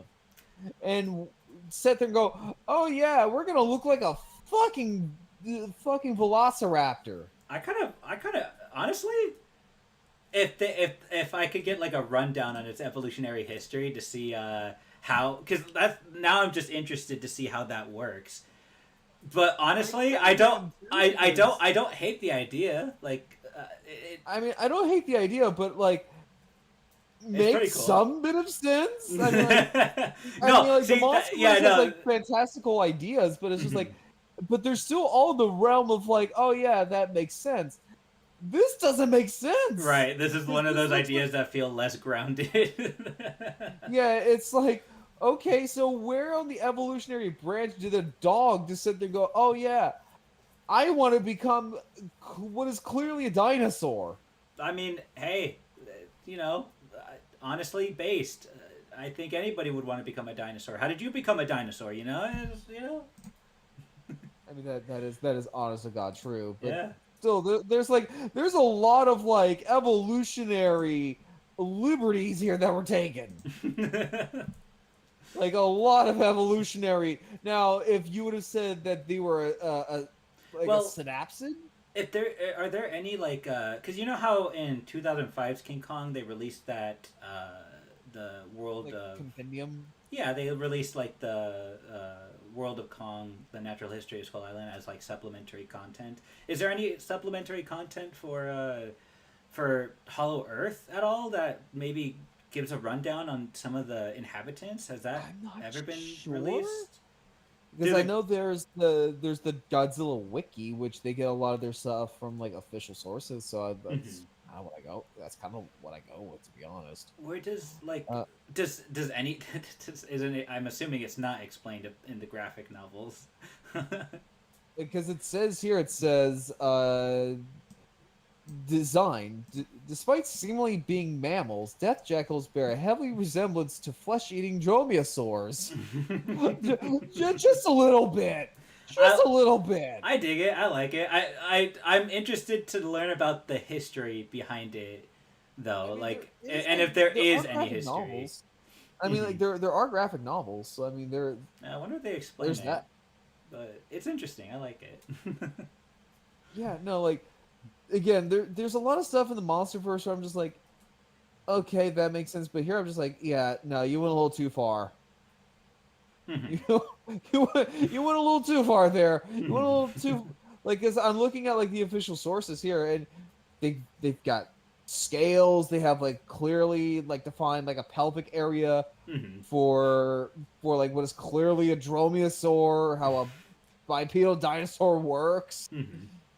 Their head is completely off. So Like, apparently, according to Spencer, the wolves in Hollow Earth are actually called wart dogs. The death jackals, on the other hand, were dromaeosaur-esque species that live on Skull Island, which has been since covered in a story. So I guess the death jackals are actually no longer are only inhabitants of Skull Island and are no longer an actual thing because apparently they're dead now. So I guess the dogs in Hollow Earth are supposed to be different. I don't. I'm not entirely sure about that though. I don't. This is just what so somebody is saying. I would assume that they're trying to do something different because I could have sworn I remember seeing some stuff about the graphic novel and I saw uh, the death jackals. And at first, I thought they were just straight up dinosaurs. I didn't know they were trying to be canine, or they were meant as canines. Um, yeah, I mean, and then, still, it's like, but that what? specific graphic novel or whatever it was or comic, I'm not really sure where I saw it from. I just remember I saw an art piece, and I'm pretty sure it was supposed to be on Skull Island, not Hollow Yeah, Earth. it's on Skull Island during the 90s. Interesting, And interesting. it follows the nerdy scientist guy. It Mm-hmm. had a kid with that one Asian lady from the movie. I forgot what their fucking names are. I don't know their They names either. I'm gonna be completely they, honest. they, they weren't that standout as a character, so it's whatever. But what's, and speaking of like all this kind of like supplementary stuff with the MonsterVerse, the one thing I love about like the MonsterVerse and like with the movie is that you don't need to know the previous installments. So like if I Right. walk into like a new empire, I would have to go and watch maybe like the farthest maybe King of the Monsters. The farthest.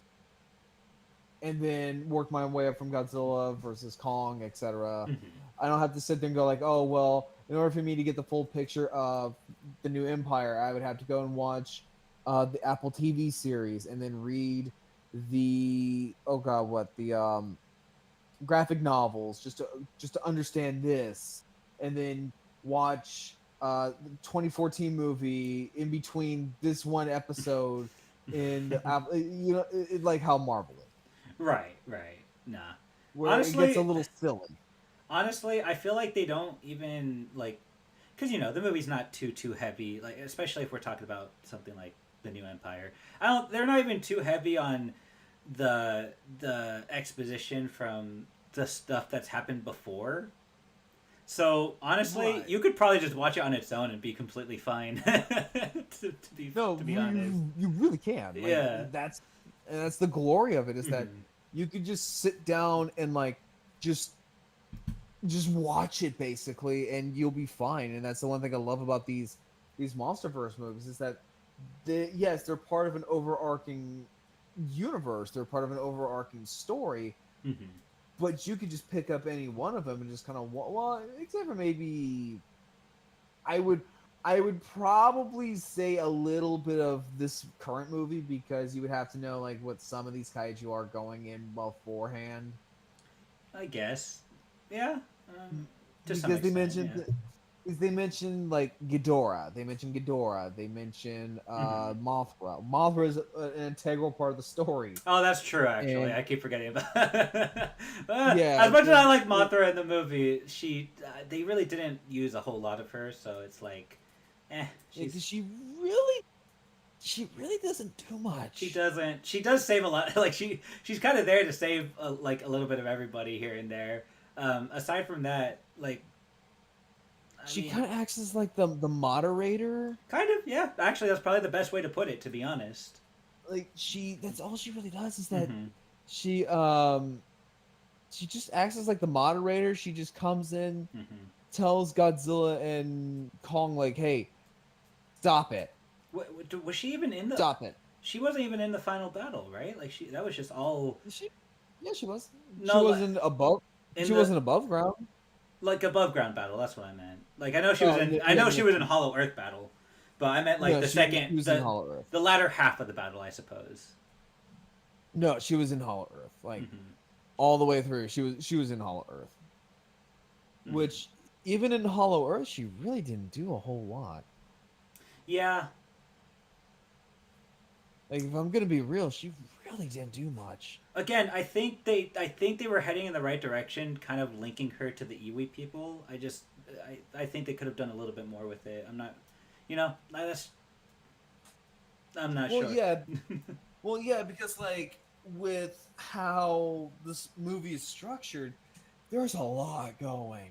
There's a There lot is. that's There's a going lot going on. on. It would be hard. I guess it would be hard to incorporate all of it into a single movie. Well, like the whole, because it's like, okay, now we have to worry about Godzilla being an angry little fucker, Hmm. and then now we got to worry about Scar King and Shimo, and then now there's an Iwi prophecy. That is another thing that is on the table, and then Hmm. now here comes Mothra, who is to be reawakened, and just like there's just so many things going on Hmm. for this movie. There are so many things.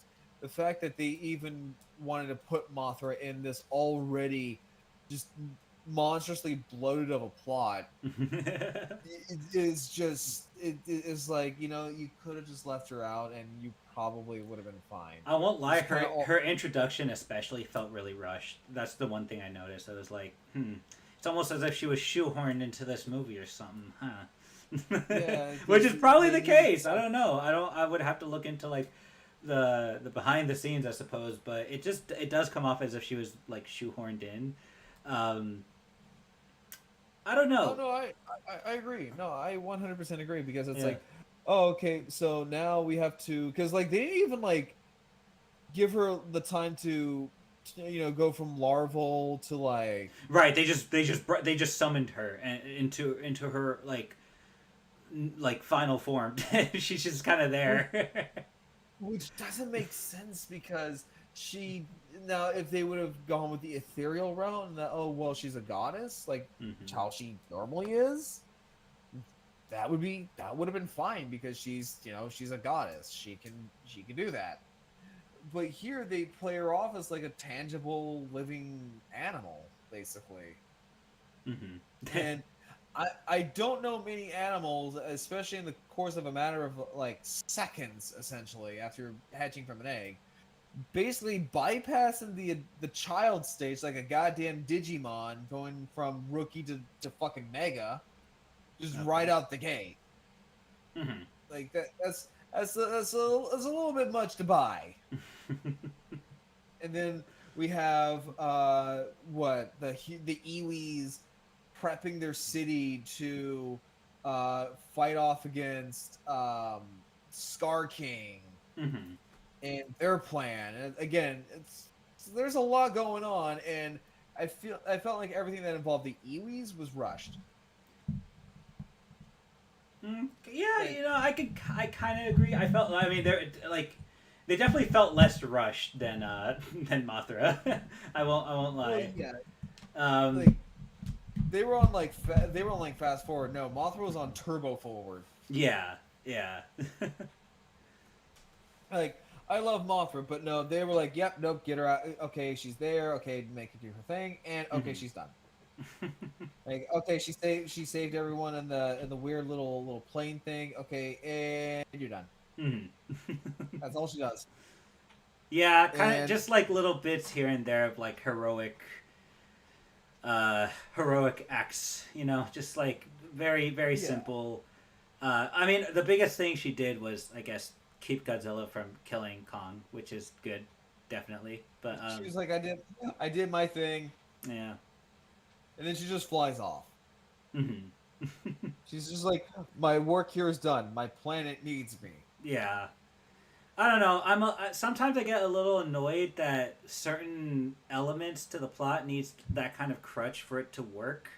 Like Yeah, for Godzilla to not kill Kong, they couldn't just make it like Godzilla and Kong can just somehow communicate with each other in a way that's like, I don't know, just not Godzilla trying to fucking kill him. They need Mothra for that. It's kind of the reason why I was just a little bit annoyed with Godzilla versus Kong, because I was thinking like, man, they should have. When I first watched it, part of me was thinking like, they should have just made it like the 1962 movie where it was just Kong and they're Godzilla going at each other.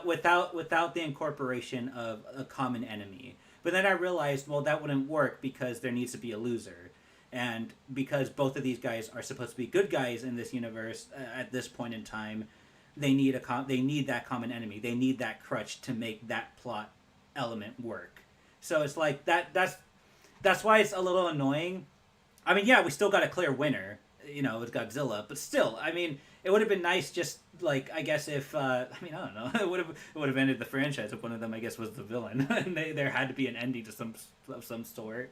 Uh, Oh but yeah, no, like still, I it's mean, it would have been cool if they took it in a specific direction or whatever. I don't know if they did something different with it. I get why they did it. Obviously they want to continue the franchise as both of these guys being in more of an alliance than enemies, which yeah. yeah, makes sense.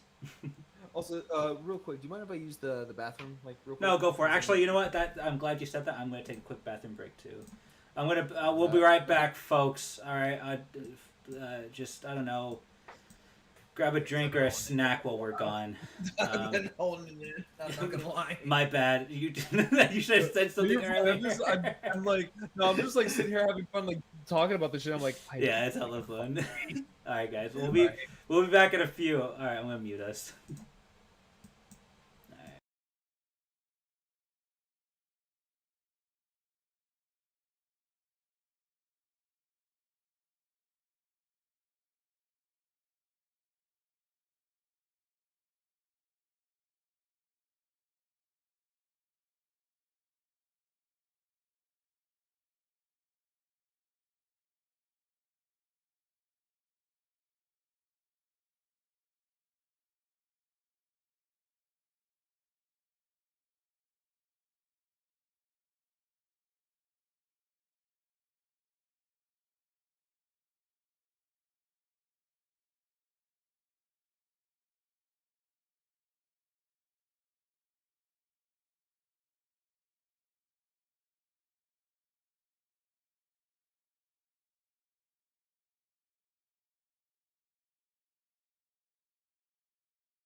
All right, people, I'm back. Can you guys hear me? Hello, testing, testing. I'll transition to the other screen when Grarrl gets back. But how's everybody enjoying the stream so far? Is it good? Is it good? Is it entertaining for you guys? Are you guys having a good time, or is this garbage? Should I just axe the entire stream right now? You know, I always gotta ask the question because you know, most of the stuff here ends up being cringe. Hi Gambit, how's it going? How's your evening going? Hold on, I'm just trying to testing. Is this audio good? There we go. Okay. Oh, Grarl's back. Let me unmute him real quick. All right, you good? You ready for this? Hell yeah. All right, hell yeah. Give me a second. Let me go ahead and transition back to the. Here we go. All right, we're back, folks. All right. Anyways, what were we talking about? Like, the whole like Eevee stuff. Mm-hmm. Like just some of the stuff that were just kind of like on fast forward. So I was thinking about this while I was using the bathroom and getting my stuff. Mm-hmm. Is that like the Eevee's plan of like destroying their village and all that kind of stuff also felt like it was on like turbo speed. Mm-hmm. Because they were like, okay, so it was what? We had to destroy the village so that way we can prevent Scar King from going to the surface.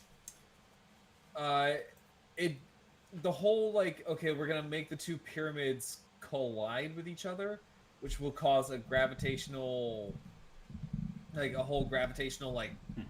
pull and all that kind of stuff. It's gonna destroy our village, but it's gonna prevent Scar King from like, going to the surface. Well, it's like, okay, well that happened, so now what?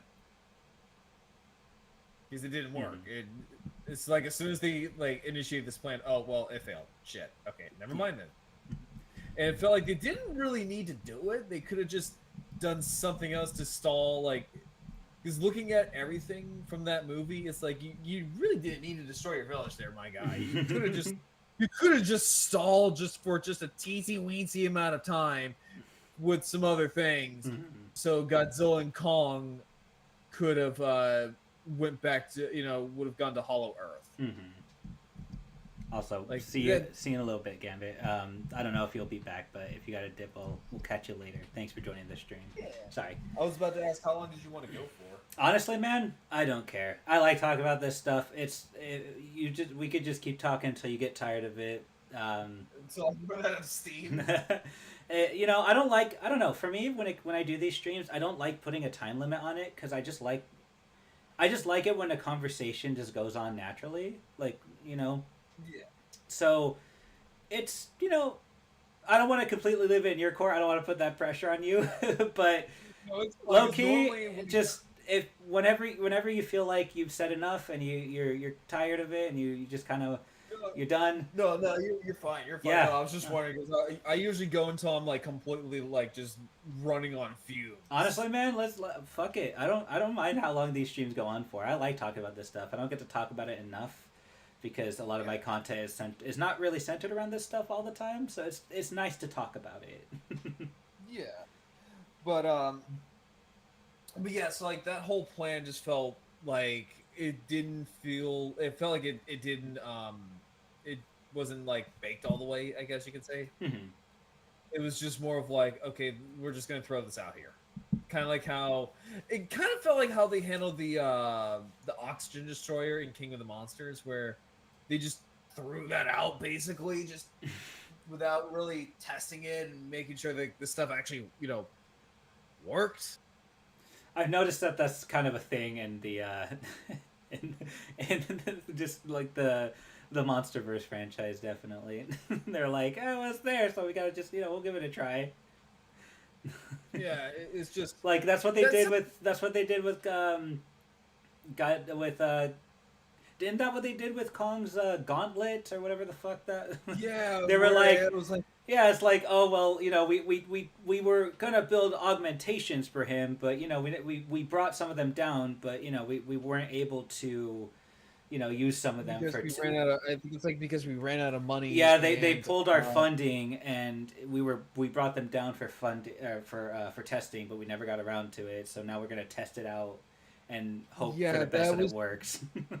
It's like, okay. I would have liked to know how that handled. But sure, okay, yeah. Let's get the gauntlet out, I guess. Mhm. Oh, let's just keep going, I guess. Woohoo.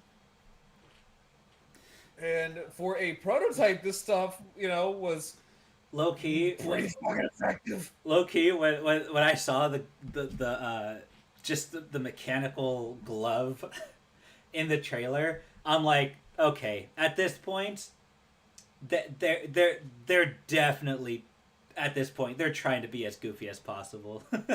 Oh, like they're trying to see how goofy they can make this movie. And I mean, don't get me wrong, they do a good job. I think it's great.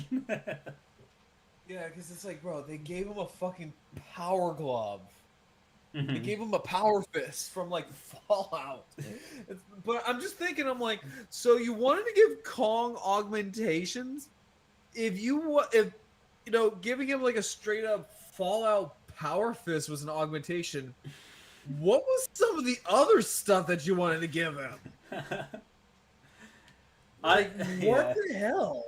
Honestly, I feel like they added that in because, and I could be wrong about this, but I feel like they added that in because, oh hey, it opens a door for like possible accessories for future toys, kind of like, Without a doubt. yeah, like that's okay. Like, whoa, we can have different variations of Kong, one in his original form and one in his augmented form, and we could sell a bunch of toys. Cause that's just what it comes off as. Because, like, let's be honest, they didn't really. There was no reason to do it. Like, they didn't need to have a scene where Kong, like where he, like, they didn't need the glove. They just didn't need the glove. Straight up. Although I like their reason for the glove, Hmm. because Kong got like frostbitten. Yeah. So I like that. It felt like a natural explanation rather than he just has it now. Hmm. I mean, they could have just bypassed that by, not making him frostbitten. True, but at the same time, it had to like humble, Kong, or otherwise he probably would have beaten Scar King right then and there. That's an interesting way of looking at it, I suppose. But Because you don't want to make the hero too powerful, hmm especially when he's starting off with a new chapter with a new villain. hmm Because then what's the excitement? You already know he's gonna. It's like a Saturday morning cartoon. It's like, well, you already know he's gonna fucking win. hmm So why even put up a fight? You know what I'm saying? Yeah, I can kind of see what you're saying. But So I still think I like like that. it will. I still like don't like it will still be very goofy though. Oh yeah, no, having Kong have like this giant robo power glove. Also, can we just talk about like the whole like dentistry scene from the beginning of the movie? That Where was definitely an interesting scene. Yeah, where they just straight up like just gave him a prosthetic tooth, which I don't think was ever in the trailers. It's funny because they're like, because they thought as far as like how to take the tooth out, but they're like, okay, well, we don't know how we're gonna show them actually putting in the prosthetic tooth, so we're just gonna skip that. We're just gonna skip all that. Yeah, Because we didn't I see noticed that, we didn't see any of the fucking like any kind of explanation for how they did it, but we got to see the tooth extraction. So which is so freaking weird. it was, That but low key but, though, like- I kind of liked that they did that because there was kind of a point to it. That's how the Scar King was able to see that Kong was like a not just an outsider, but an outsider that gained access into the surface. I mean, you could argue like, oh, how does he? Like, you could argue like, oh, how does he know what a prosthetic tooth is or whatever? You could probably argue that or whatever. But the point is that that's how the Scar King was able to determine that, which I thought was kind of cool. I thought that was nice detail, not bad. Yeah, no, like that was honestly like a really cool. And then like I mentioned earlier, that was like when he just turned to the other Kongs and started like laughing like a straight up like cartoon villain Right, like to the point look at where I this was just doofus. He was on the surface. What a loser. yeah, and he did like the whole cartoon villain laugh where he's just laughing and then instantly just drops like evil death stare. Hmm. Just again, I love Scar King just because he acts so cartoonish. Hmm. Like it's hilarious. It's pretty funny. And then the one little detail I noticed was that when he went to the Kong camp, there were like 3 severed heads on a spike. Yeah, I saw that too. I'm like, dude, okay, that's This pretty. is That's brutal. that's brutal. That's I kind of like that detail though, because even though Scar King is cartoony, it also just shows that he doesn't fuck around. Like he's a genuine threat. I like that. Mm. And I really like his weapon too, like the whole like spinal whip, basically. Hmm. And I also like seeing how. Also, this was I don't know why to me this was hilarious just to see like all these other Kongs have like knives. Yeah. Like they just straight up just have like knives and shit. Hmm. I'm like, good God, where did this shit come from? I like that Or though. like when- It shows level of advancement, and I kind of like that.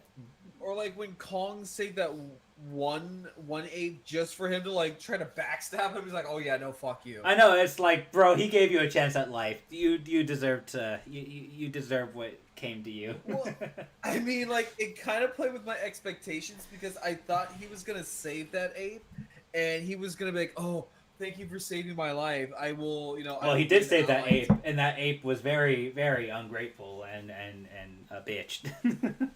Yeah, Kong's just like, yeah, no, fuck you. Oh, Going back over- Kong gave him a chance, and he blew that chance, and Kong showed him the hard way. As simple as that. Yeah, but no, like, because typically, like in a cartoon fashion or whatever, like in a cliche fashion, it's just he saves him. He's like, oh, well, thank you. I will become Right. like a loyal ally of yours. Yeah. What do you need to do? No, he's just like, yep, nope, I'm just gonna backstab you.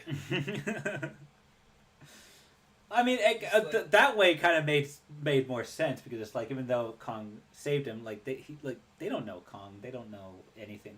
Yeah, You know? he's an outsider. Yeah. He came from a place that they don't know. Exactly. So it made sense that they were still hostile towards him. Yeah, because it's like for all they know, he could, just start murking everyone right then and there, Mhm. like right on the spot.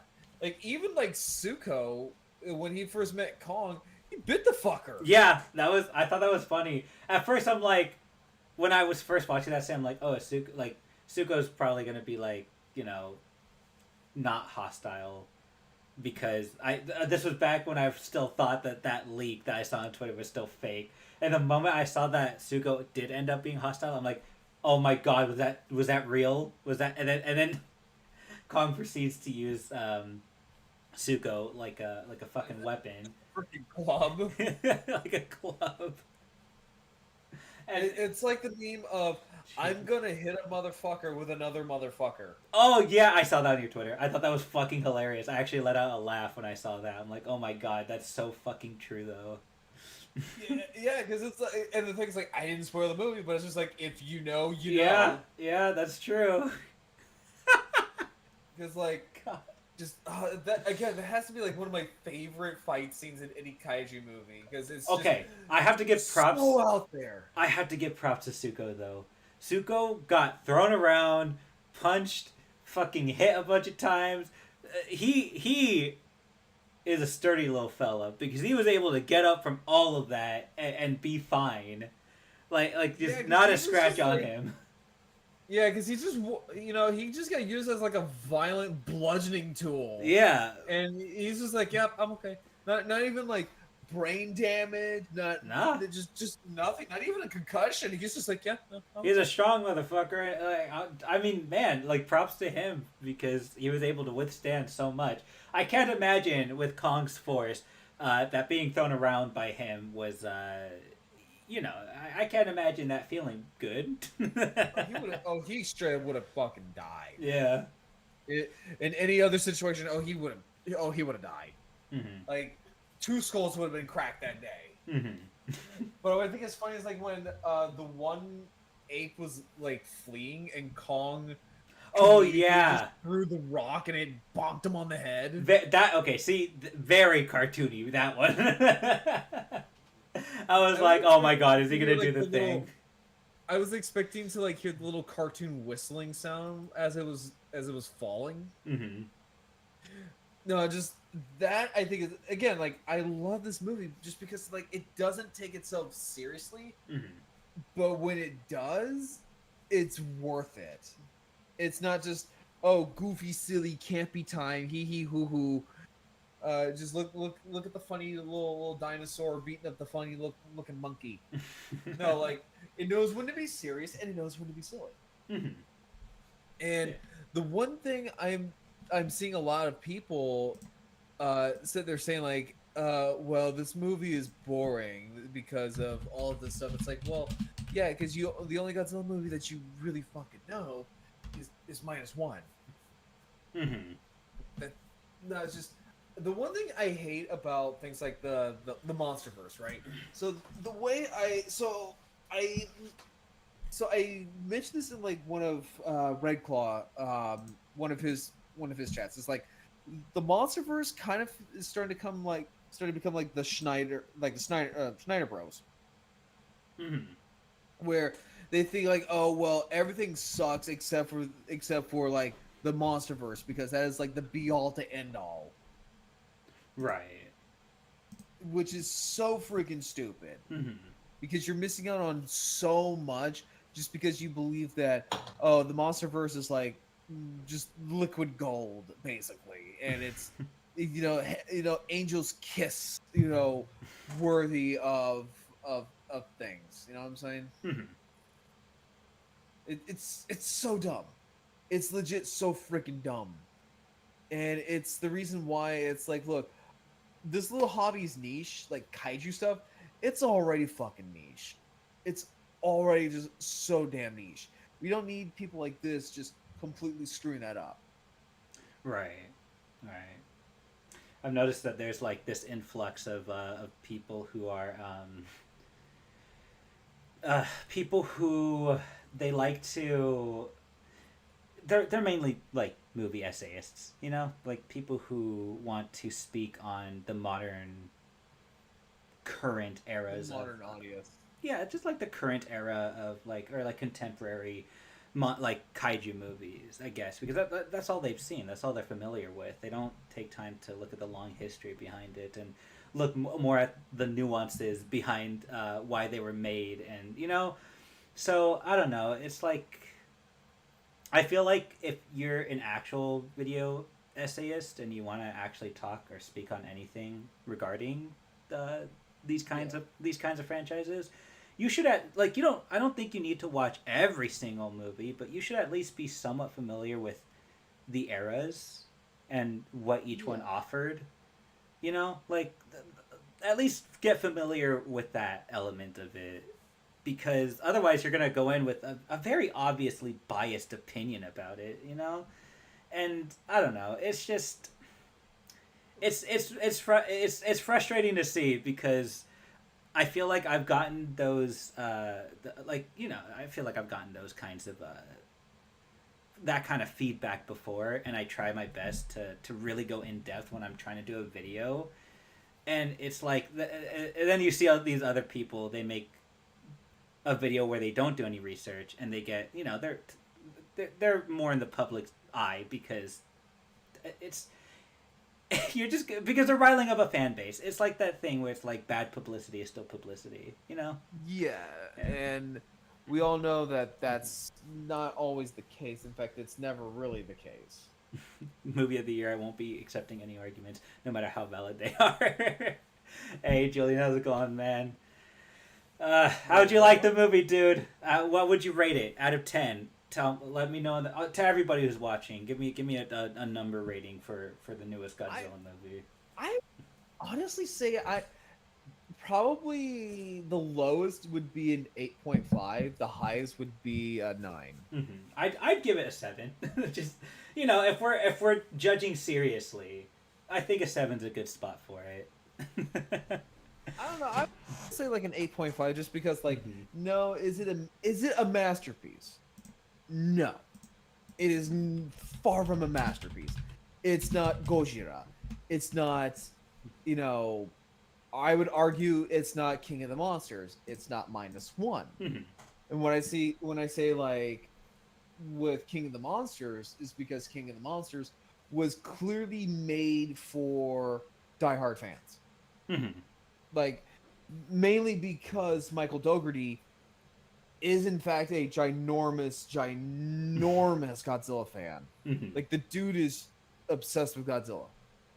And you could tell because King of the Monsters acted more of like a love letter to the fans of the franchise. Because of just all the little hidden details here and there. Whereas opposed to this one just felt like a general, movie, basically.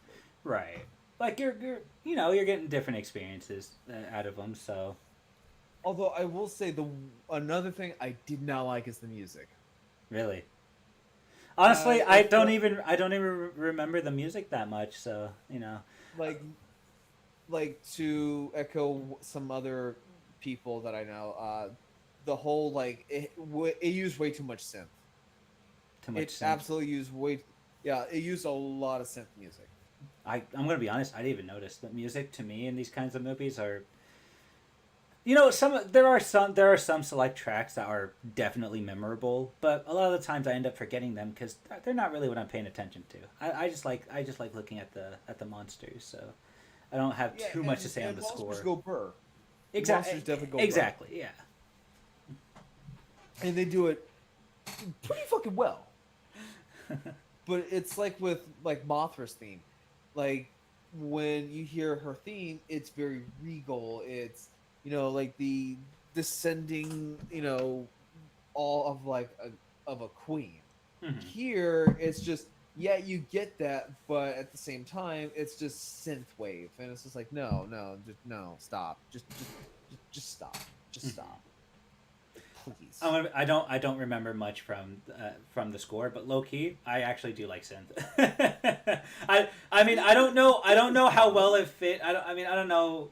I guess it's just I guess it just comes down to preference on how well one thinks it, like how I guess you think it fits in a Godzilla movie like this. Yeah. By the way, Julian said, doing great. Oh man, my totally non-biased review that's completely not swayed by my love of Godzilla is probably a 12 out of 10. Little low, I know, but it's hard to top Godzilla versus Wolfman. Oh my god, I actually forget Godzilla versus Wolfman is a thing. On a serious note, I'll say 8.5 sounds right. Not as good as King of the Monsters or Skull Island, but still a fantastic time. Skull Island is actually my favorite MonsterVerse film. It's kind of on the bottom for me. Really? What did you not like about Skull Island? I just didn't like Skull Island in general. Yeah, I won't lie.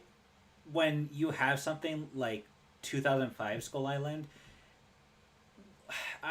it's hard to be something as interesting in my opinion, because 2005 Skull Island is the most interesting one in my opinion. I still kind of thought the Kong Skull Island, I thought it was interesting. It felt a lot emptier than I wanted Skull Island. I didn't want just plain old Vietnam countryside, because that's basically what it was. Right. Because they shot on location there. So it's just like Skull Island's supposed to be, fantastical. It's supposed to be like this prehistoric primeval hell on Earth. What is it with them and not wanting to include dinosaurs or just anything that resembles dinosaurs? It doesn't even have to be dinosaurs. If it's dinosaurian, that's close enough, I guess. But they really, I don't know why they didn't go for. Maybe it's because they probably felt like it wasn't realistic enough, because the dinosaurs, in their mind, too small. Oh yeah, it's not realistic enough, says the movie franchise about kaijus. True. Well, yeah, but like, well, I mean, I don't know. I don't know the thought process behind it, to be honest, and I don't know how. I don't know how to give them a logistic thought process. Honestly, I just want. It would have been cool if we got like some kind of dinosaurian thing on Skull Island. There is. They wanted to make it different from Jackson's movie, which honestly, I can appreciate that. It's cool. Yeah, that makes sense. My other criticism of the Skull Island though, this newest one, is that it felt very empty compared. Like, I think I said this to you in a previous stream. I don't remember, but in the 2005 one, the Skull Island felt very alive. It felt like everything was like it had so much like crawling around within it. It felt genuinely terrifying to see the people walking around in it, whereas you see the people walking around the Skull Island in the 2017 film, it feels like you need to go through so much just to encounter one creature, you know? Yeah. And the one thing I also really liked is the girl using sign language. Mm-hmm. It's the best way I can describe it. It's like whatever Echo did on Disney Plus. They said, okay, do the opposite of what Echo does, and you're golden. And that's one of the reasons why, like, the Iwi girl, she's one of my favorites, just because like the whole movie does not stop and come to a screeching halt Mm-hmm. because she can't hear. She's deaf and has to use sign language. Mm-hmm. And what I also like is that there's not a whole lot of people that can use sign language. It's not like where Echo, everyone just so happily conveniently knows either sign language or knows someone who can do it for them. Mm-hmm. It's just out of the blue. Oh yes, random gas station worker. How can I help you? Oh, you too know sign language. That is great. Or what about you, random fry cook at the McDonald's? Oh, you also care to know about the sign language. It gets a little contrived. Yeah. And like what I really also like is like the audio goes deaf too. Yeah. In certain scenes, not where Echo, where it's like every single scene where they hug on this girl. Although one thing I will say though, speaking of like the Iwi, is that I would have loved to see them, elaborate a little bit more of why does the girl keep having visions. Yeah, I thought that was really weird. I'm like, seems like an odd choice. Part of the whole point. Yeah, it's like without her visions, they would have never come they would have never come to the conclusion to even go down to Hollow Earth. Honestly, convenience. That's just what it comes down to. It's just it would have been like, why couldn't they have just come to the conclusion of like, hey, there's some weird seismic activities happening. Why don't we go check it out? Like that's literally all you need. Why do you need this weird connection? Maybe it had something to do with like what is it? I guess her connection with the Iwi people and Mothra. I don't fucking know. I feel like maybe there's more to that I'm missing. Maybe I am. As a culture, like the Iwi as a culture, really, really fascinating.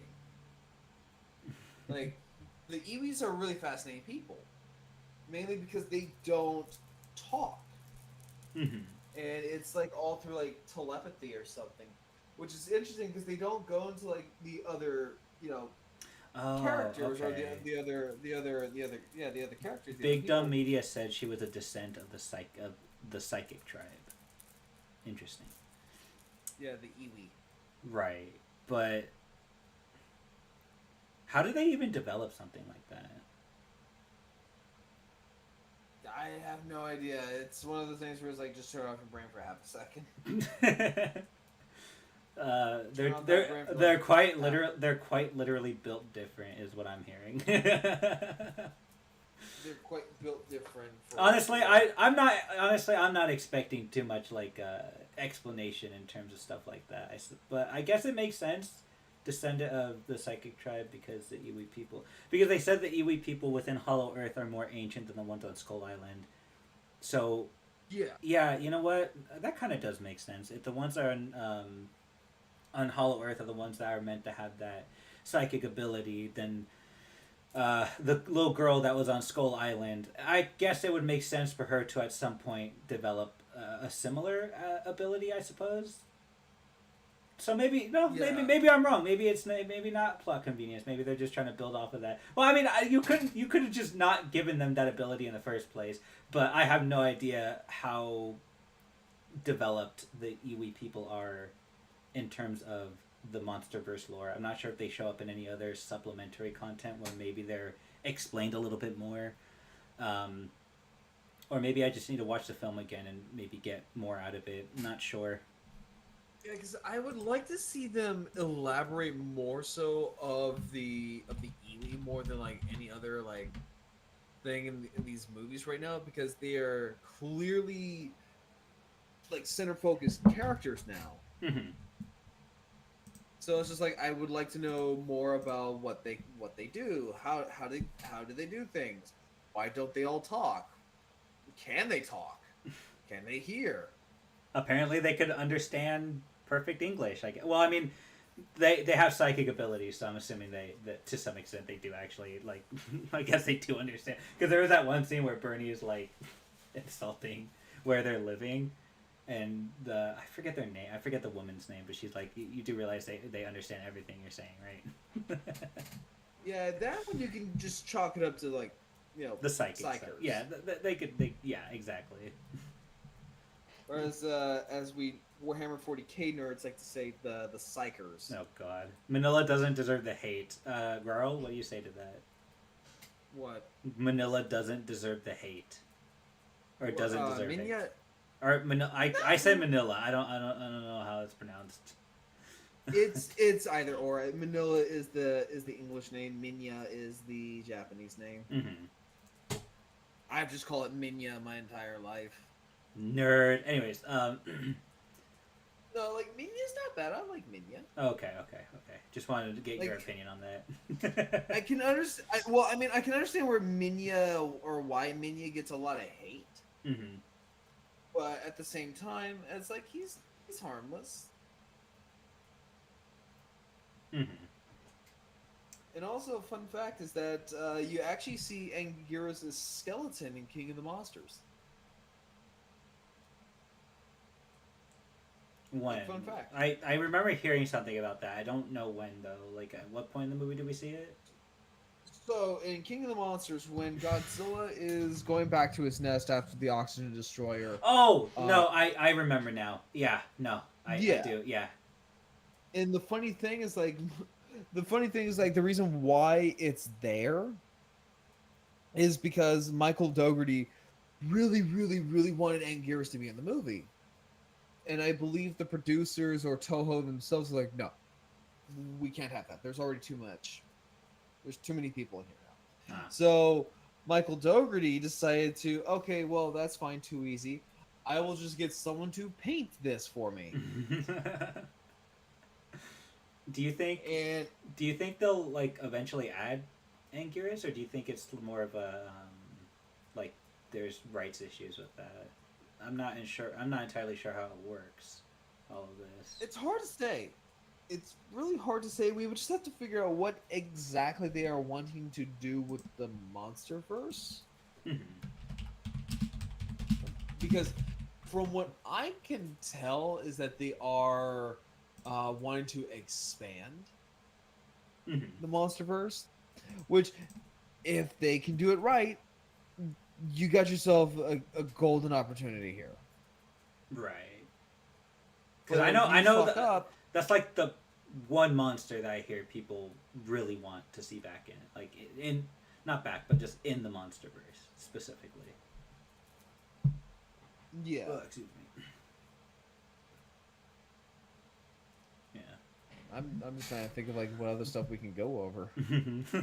That would be cool as fuck, though. I think the body is left in an in-between wet realm, right? I think so. We can hope if they're willing to pay for hanging. See, that's what I was thinking. It was like maybe it's like what they're the rights thing, like what they're willing to pay to have it into their movie. Yeah, because a lot of the times it's they have to go through Toho. Right. And just because they're working together doesn't necessarily mean Toho is gonna okay everything. You know, Toho is probably gonna be like, maybe not that one, or maybe not this one. Plus, I have no idea what Legendary wants out of the current monsters. I don't know what they're gonna do with them. Yeah, and also it looks like they're wanting to make their own kaiju, which I like. No, don't get me wrong. I really like that idea. I kind of like that they have a little bit of both. They're bringing in some of the older ones, and they have their own. Because I remember one time I saw a list of like all the Titans, I guess, after King of the Monsters was released. And I just remember I remember looking them up and thinking, wow, a lot of these actually look really interesting. I think there's even one that's literally called Mikelim Bembe, which is literally just a Titan version of the African cryptid, yeah. the African cryptid that's like sometimes called the African Loch Ness monster.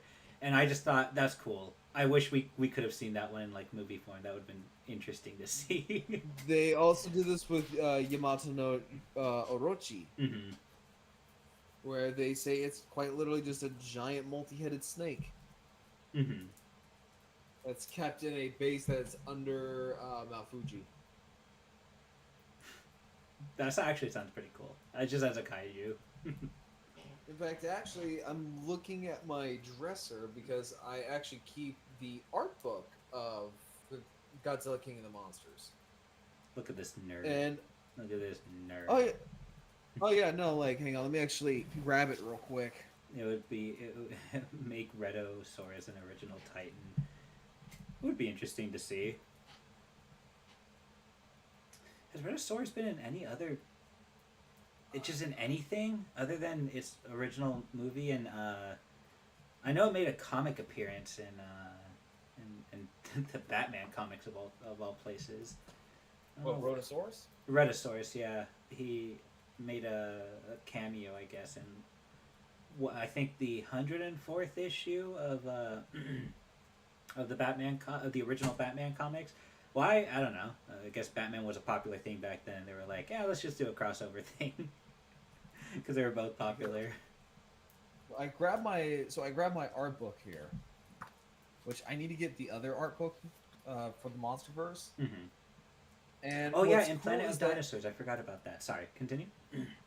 No, I was just gonna say. So I'm trying to find the art pieces here, but what's really cool in here is that it actually shows you a lot of these concept arts, and some of the concept art here have been known to just kind of like cheekishly or whatever. God, I'm bumping. Just I can't work right now, but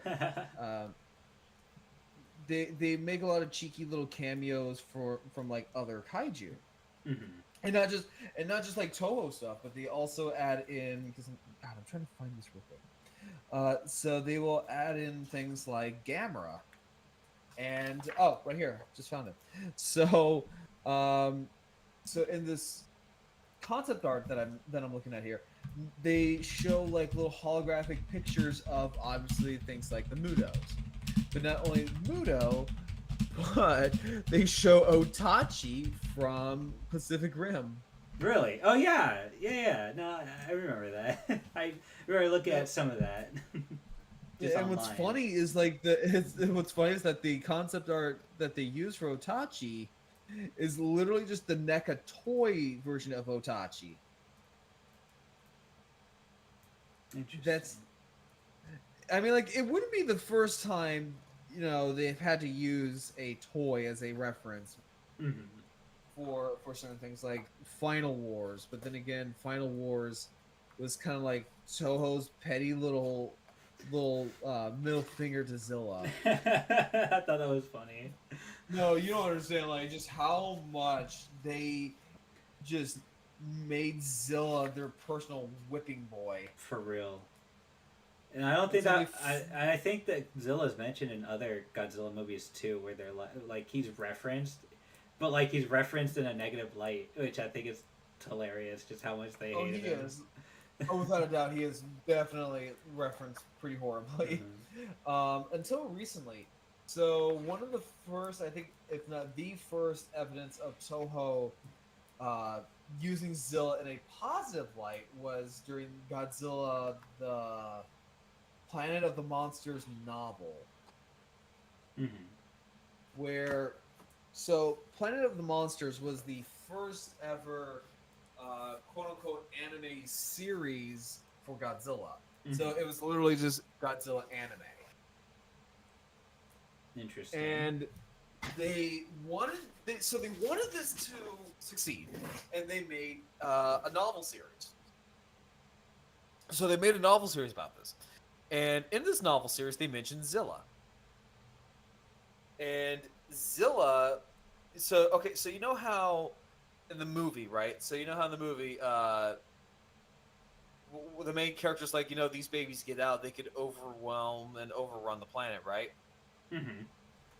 So that's kind of what happened. So in the novel, the babies would basically kind of herd and separate their prey, and then the adults would literally jump from the rooftops to eat people. Interesting. It's kind of cool, actually. Yeah, no, like I like this was, I that. think, Toho's like first real like basically them letting off on Zilla Mm-hmm. because that was probably whoa. Oh, yeah. Oh shit! What happened?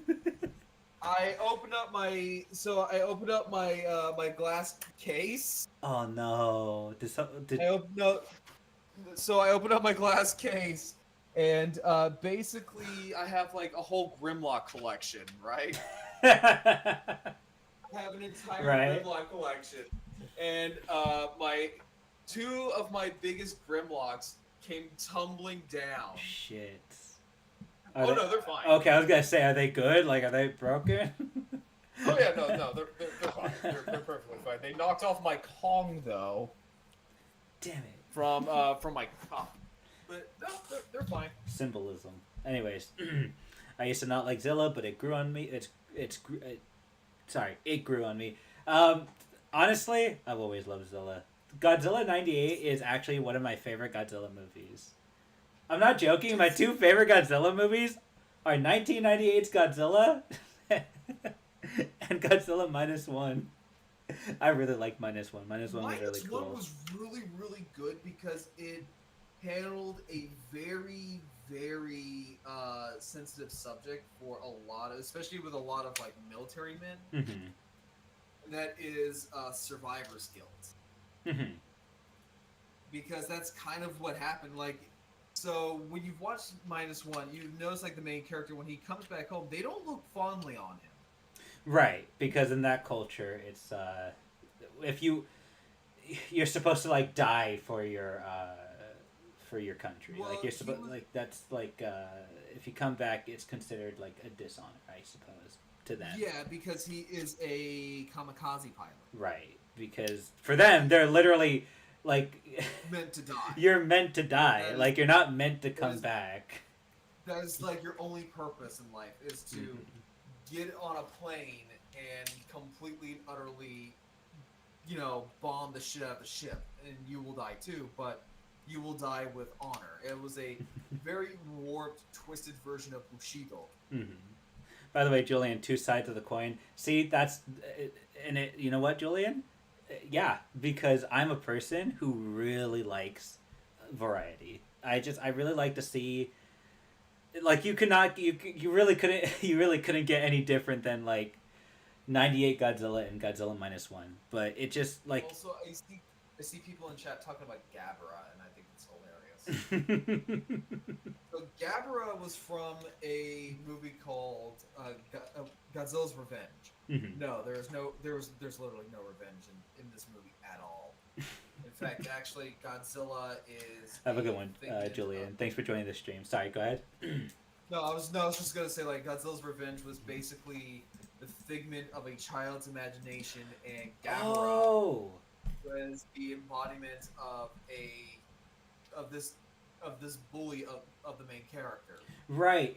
That's the one where the kid like his his imaginary friend's Minya. Yeah. Right, and in the real world, because that's just all a dream. He's on Monster Island in the dream, but in the real world, like his place is getting robbed, and the robbers I forget what he does, but he builds courage to go against the robbers. Right? Is that the same one that I'm thinking of? Yeah.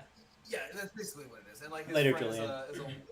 his friend's like a weird old man who makes toys. Right. I remember that one. That's one of the few Godzilla movies I remember watching when I was a kid, and I really liked it. I thought it was I remember liking it very much.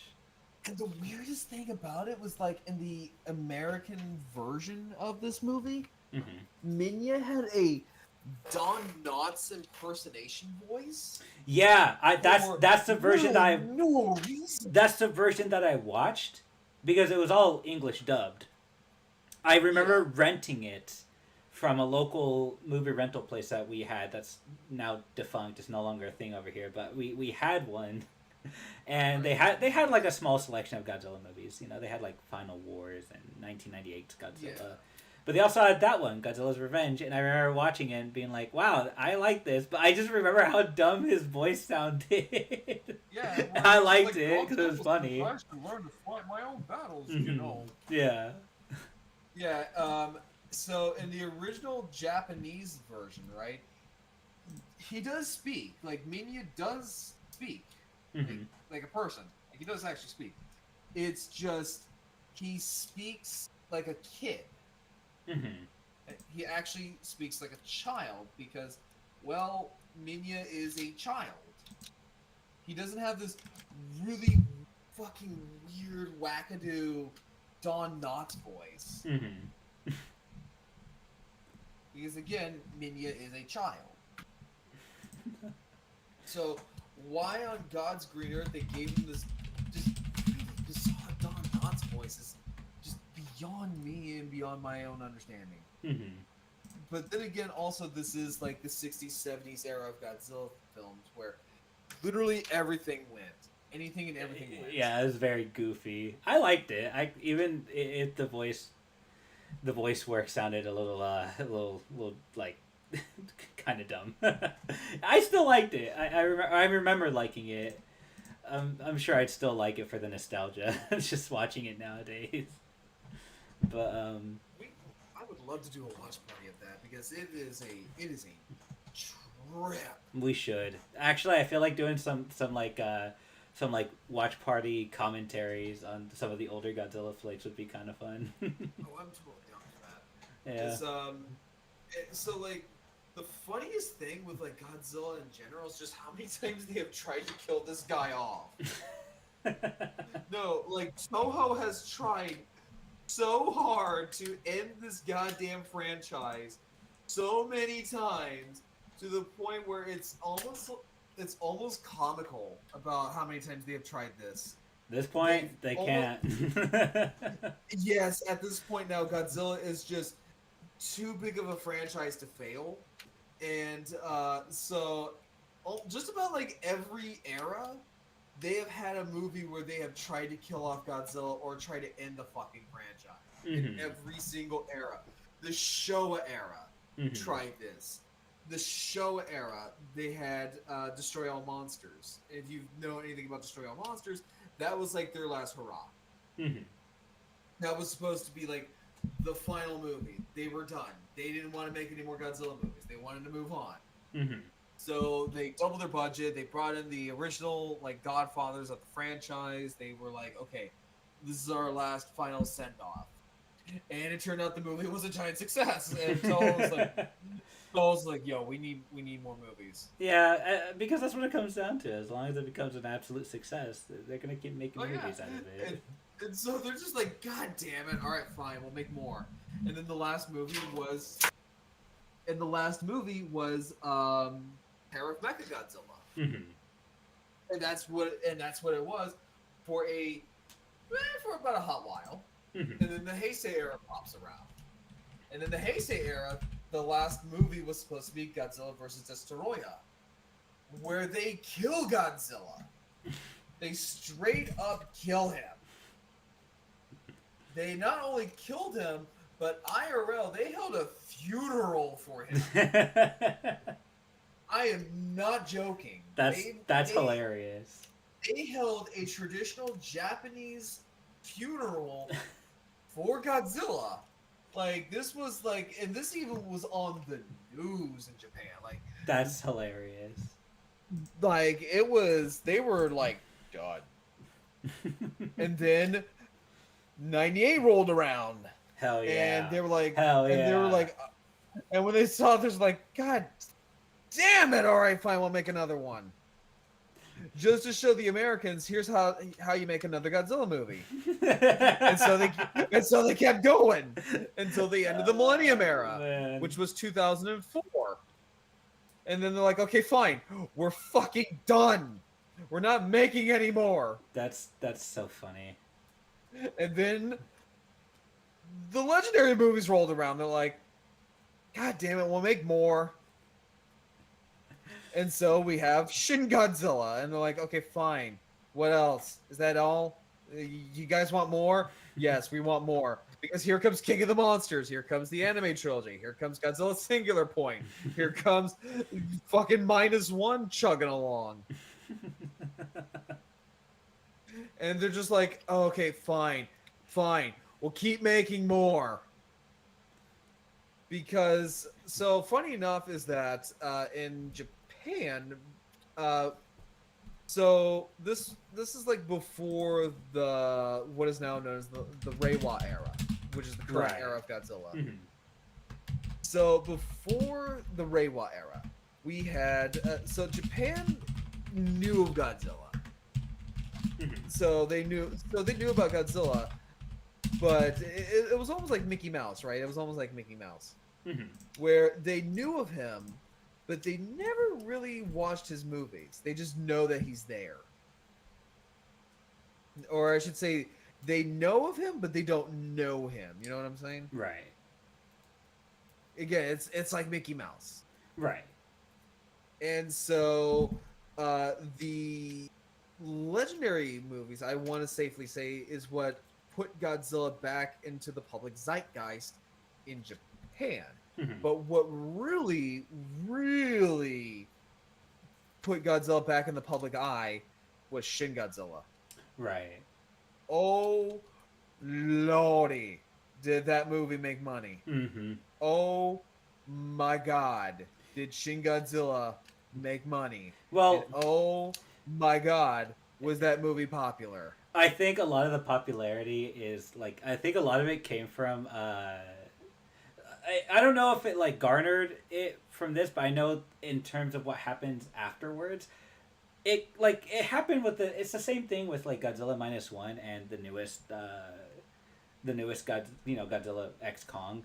I'm sure that at the time a lot of people were making comparisons between the American and the Japanese version, and obviously they were holding I don't know the state of how the fandom was back then, but I can just assume based on what I've seen now, I'm sure that they held Shin Godzilla to like the highest pedestal and compared it like constantly to Legendary's Godzilla. And, oh, they did, without a doubt, because well, those two were the only like real modern Godzilla movies at the time, because there weren't, there wasn't like where you had like Singular Point, where you had Planet of the Monsters, where you had like, all these other things that you compare other Godzilla stuff to. You just had Legendary, and if it wasn't Legendary, then you had Shin. Mm-hmm. So, they made tons of comparisons. But the thing is that Shin Godzilla handled a very, very real and a very, very hurtful subject at the time, which was the Fukushima disaster. Right, I remember that. And how the Japanese government kind of bungled it up, basically.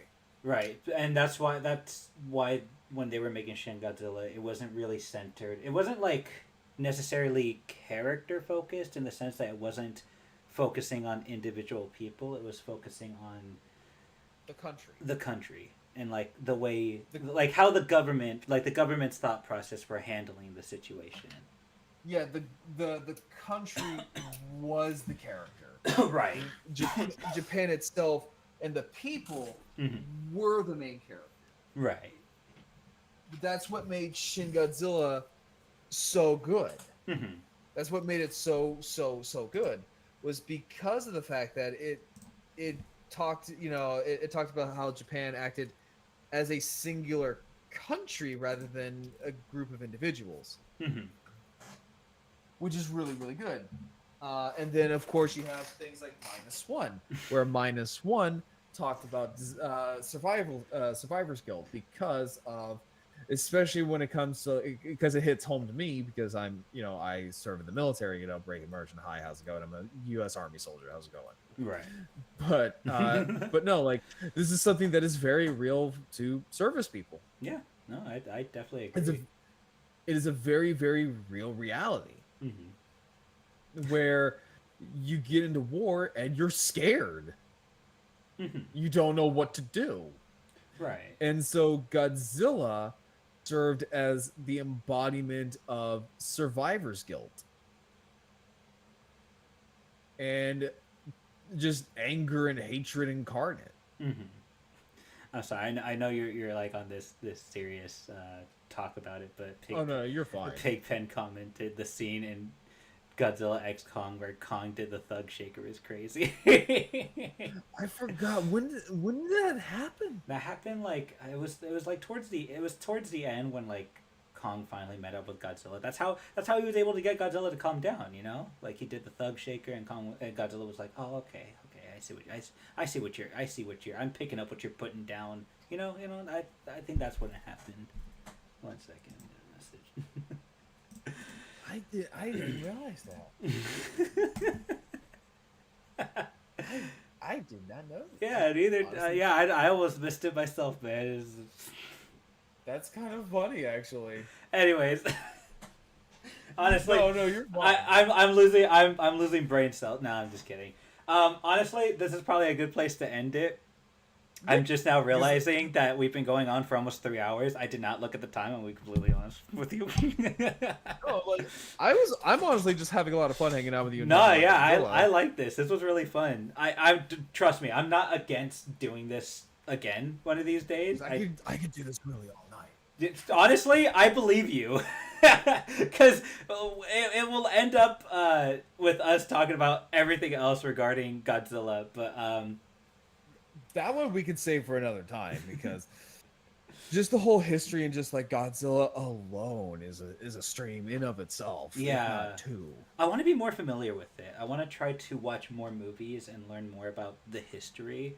I want to try to do more videos on it too, just to learn about the history, because it's everything you have told me, especially it sounds very interesting, and I would love to learn more. It is a fascinating like franchise to look at, Mhm. because then it bleeds over to others like I mentioned to you at the beginning of the stream, like Gamera, Mhm. because Gamera was made in response to Godzilla. I love that.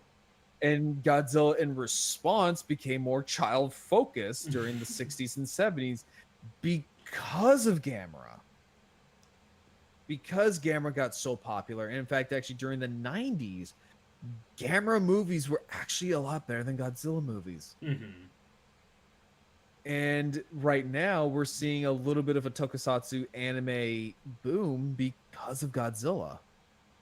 Which I think is really cool. See, I want to, I definitely want to learn more about just that area.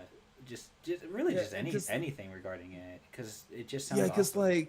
because right now in terms of like anime adaptations, a lot of this stuff is fascinating, because like we've gotten like all the big heavy hitters now getting anime adaptations because of Godzilla, because we now have obviously Godzilla with the anime trilogy and the series Singular Point, but we also have Ultraman getting it, that got an anime.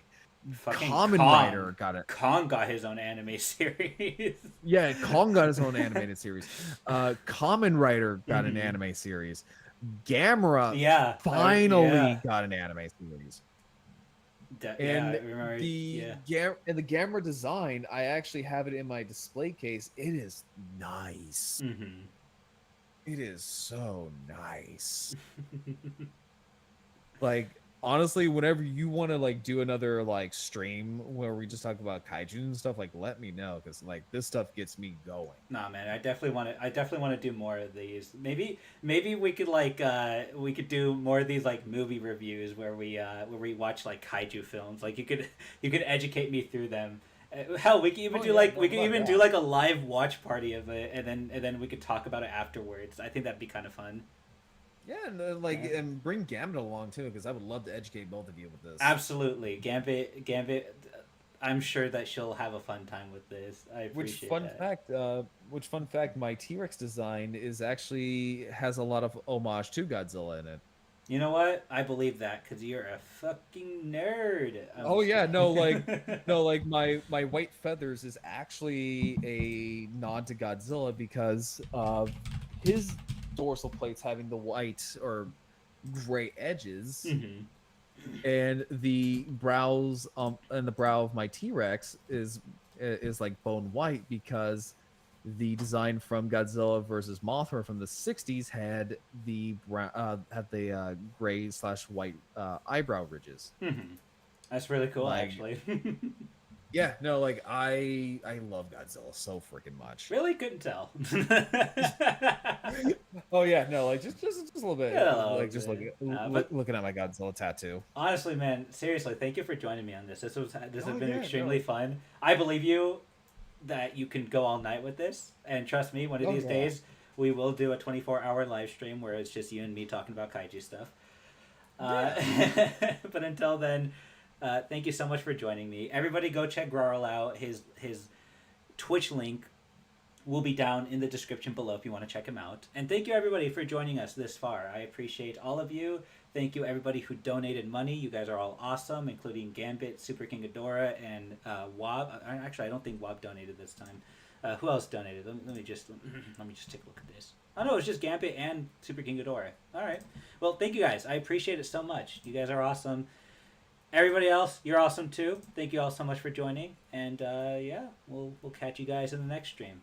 Adios. Bye.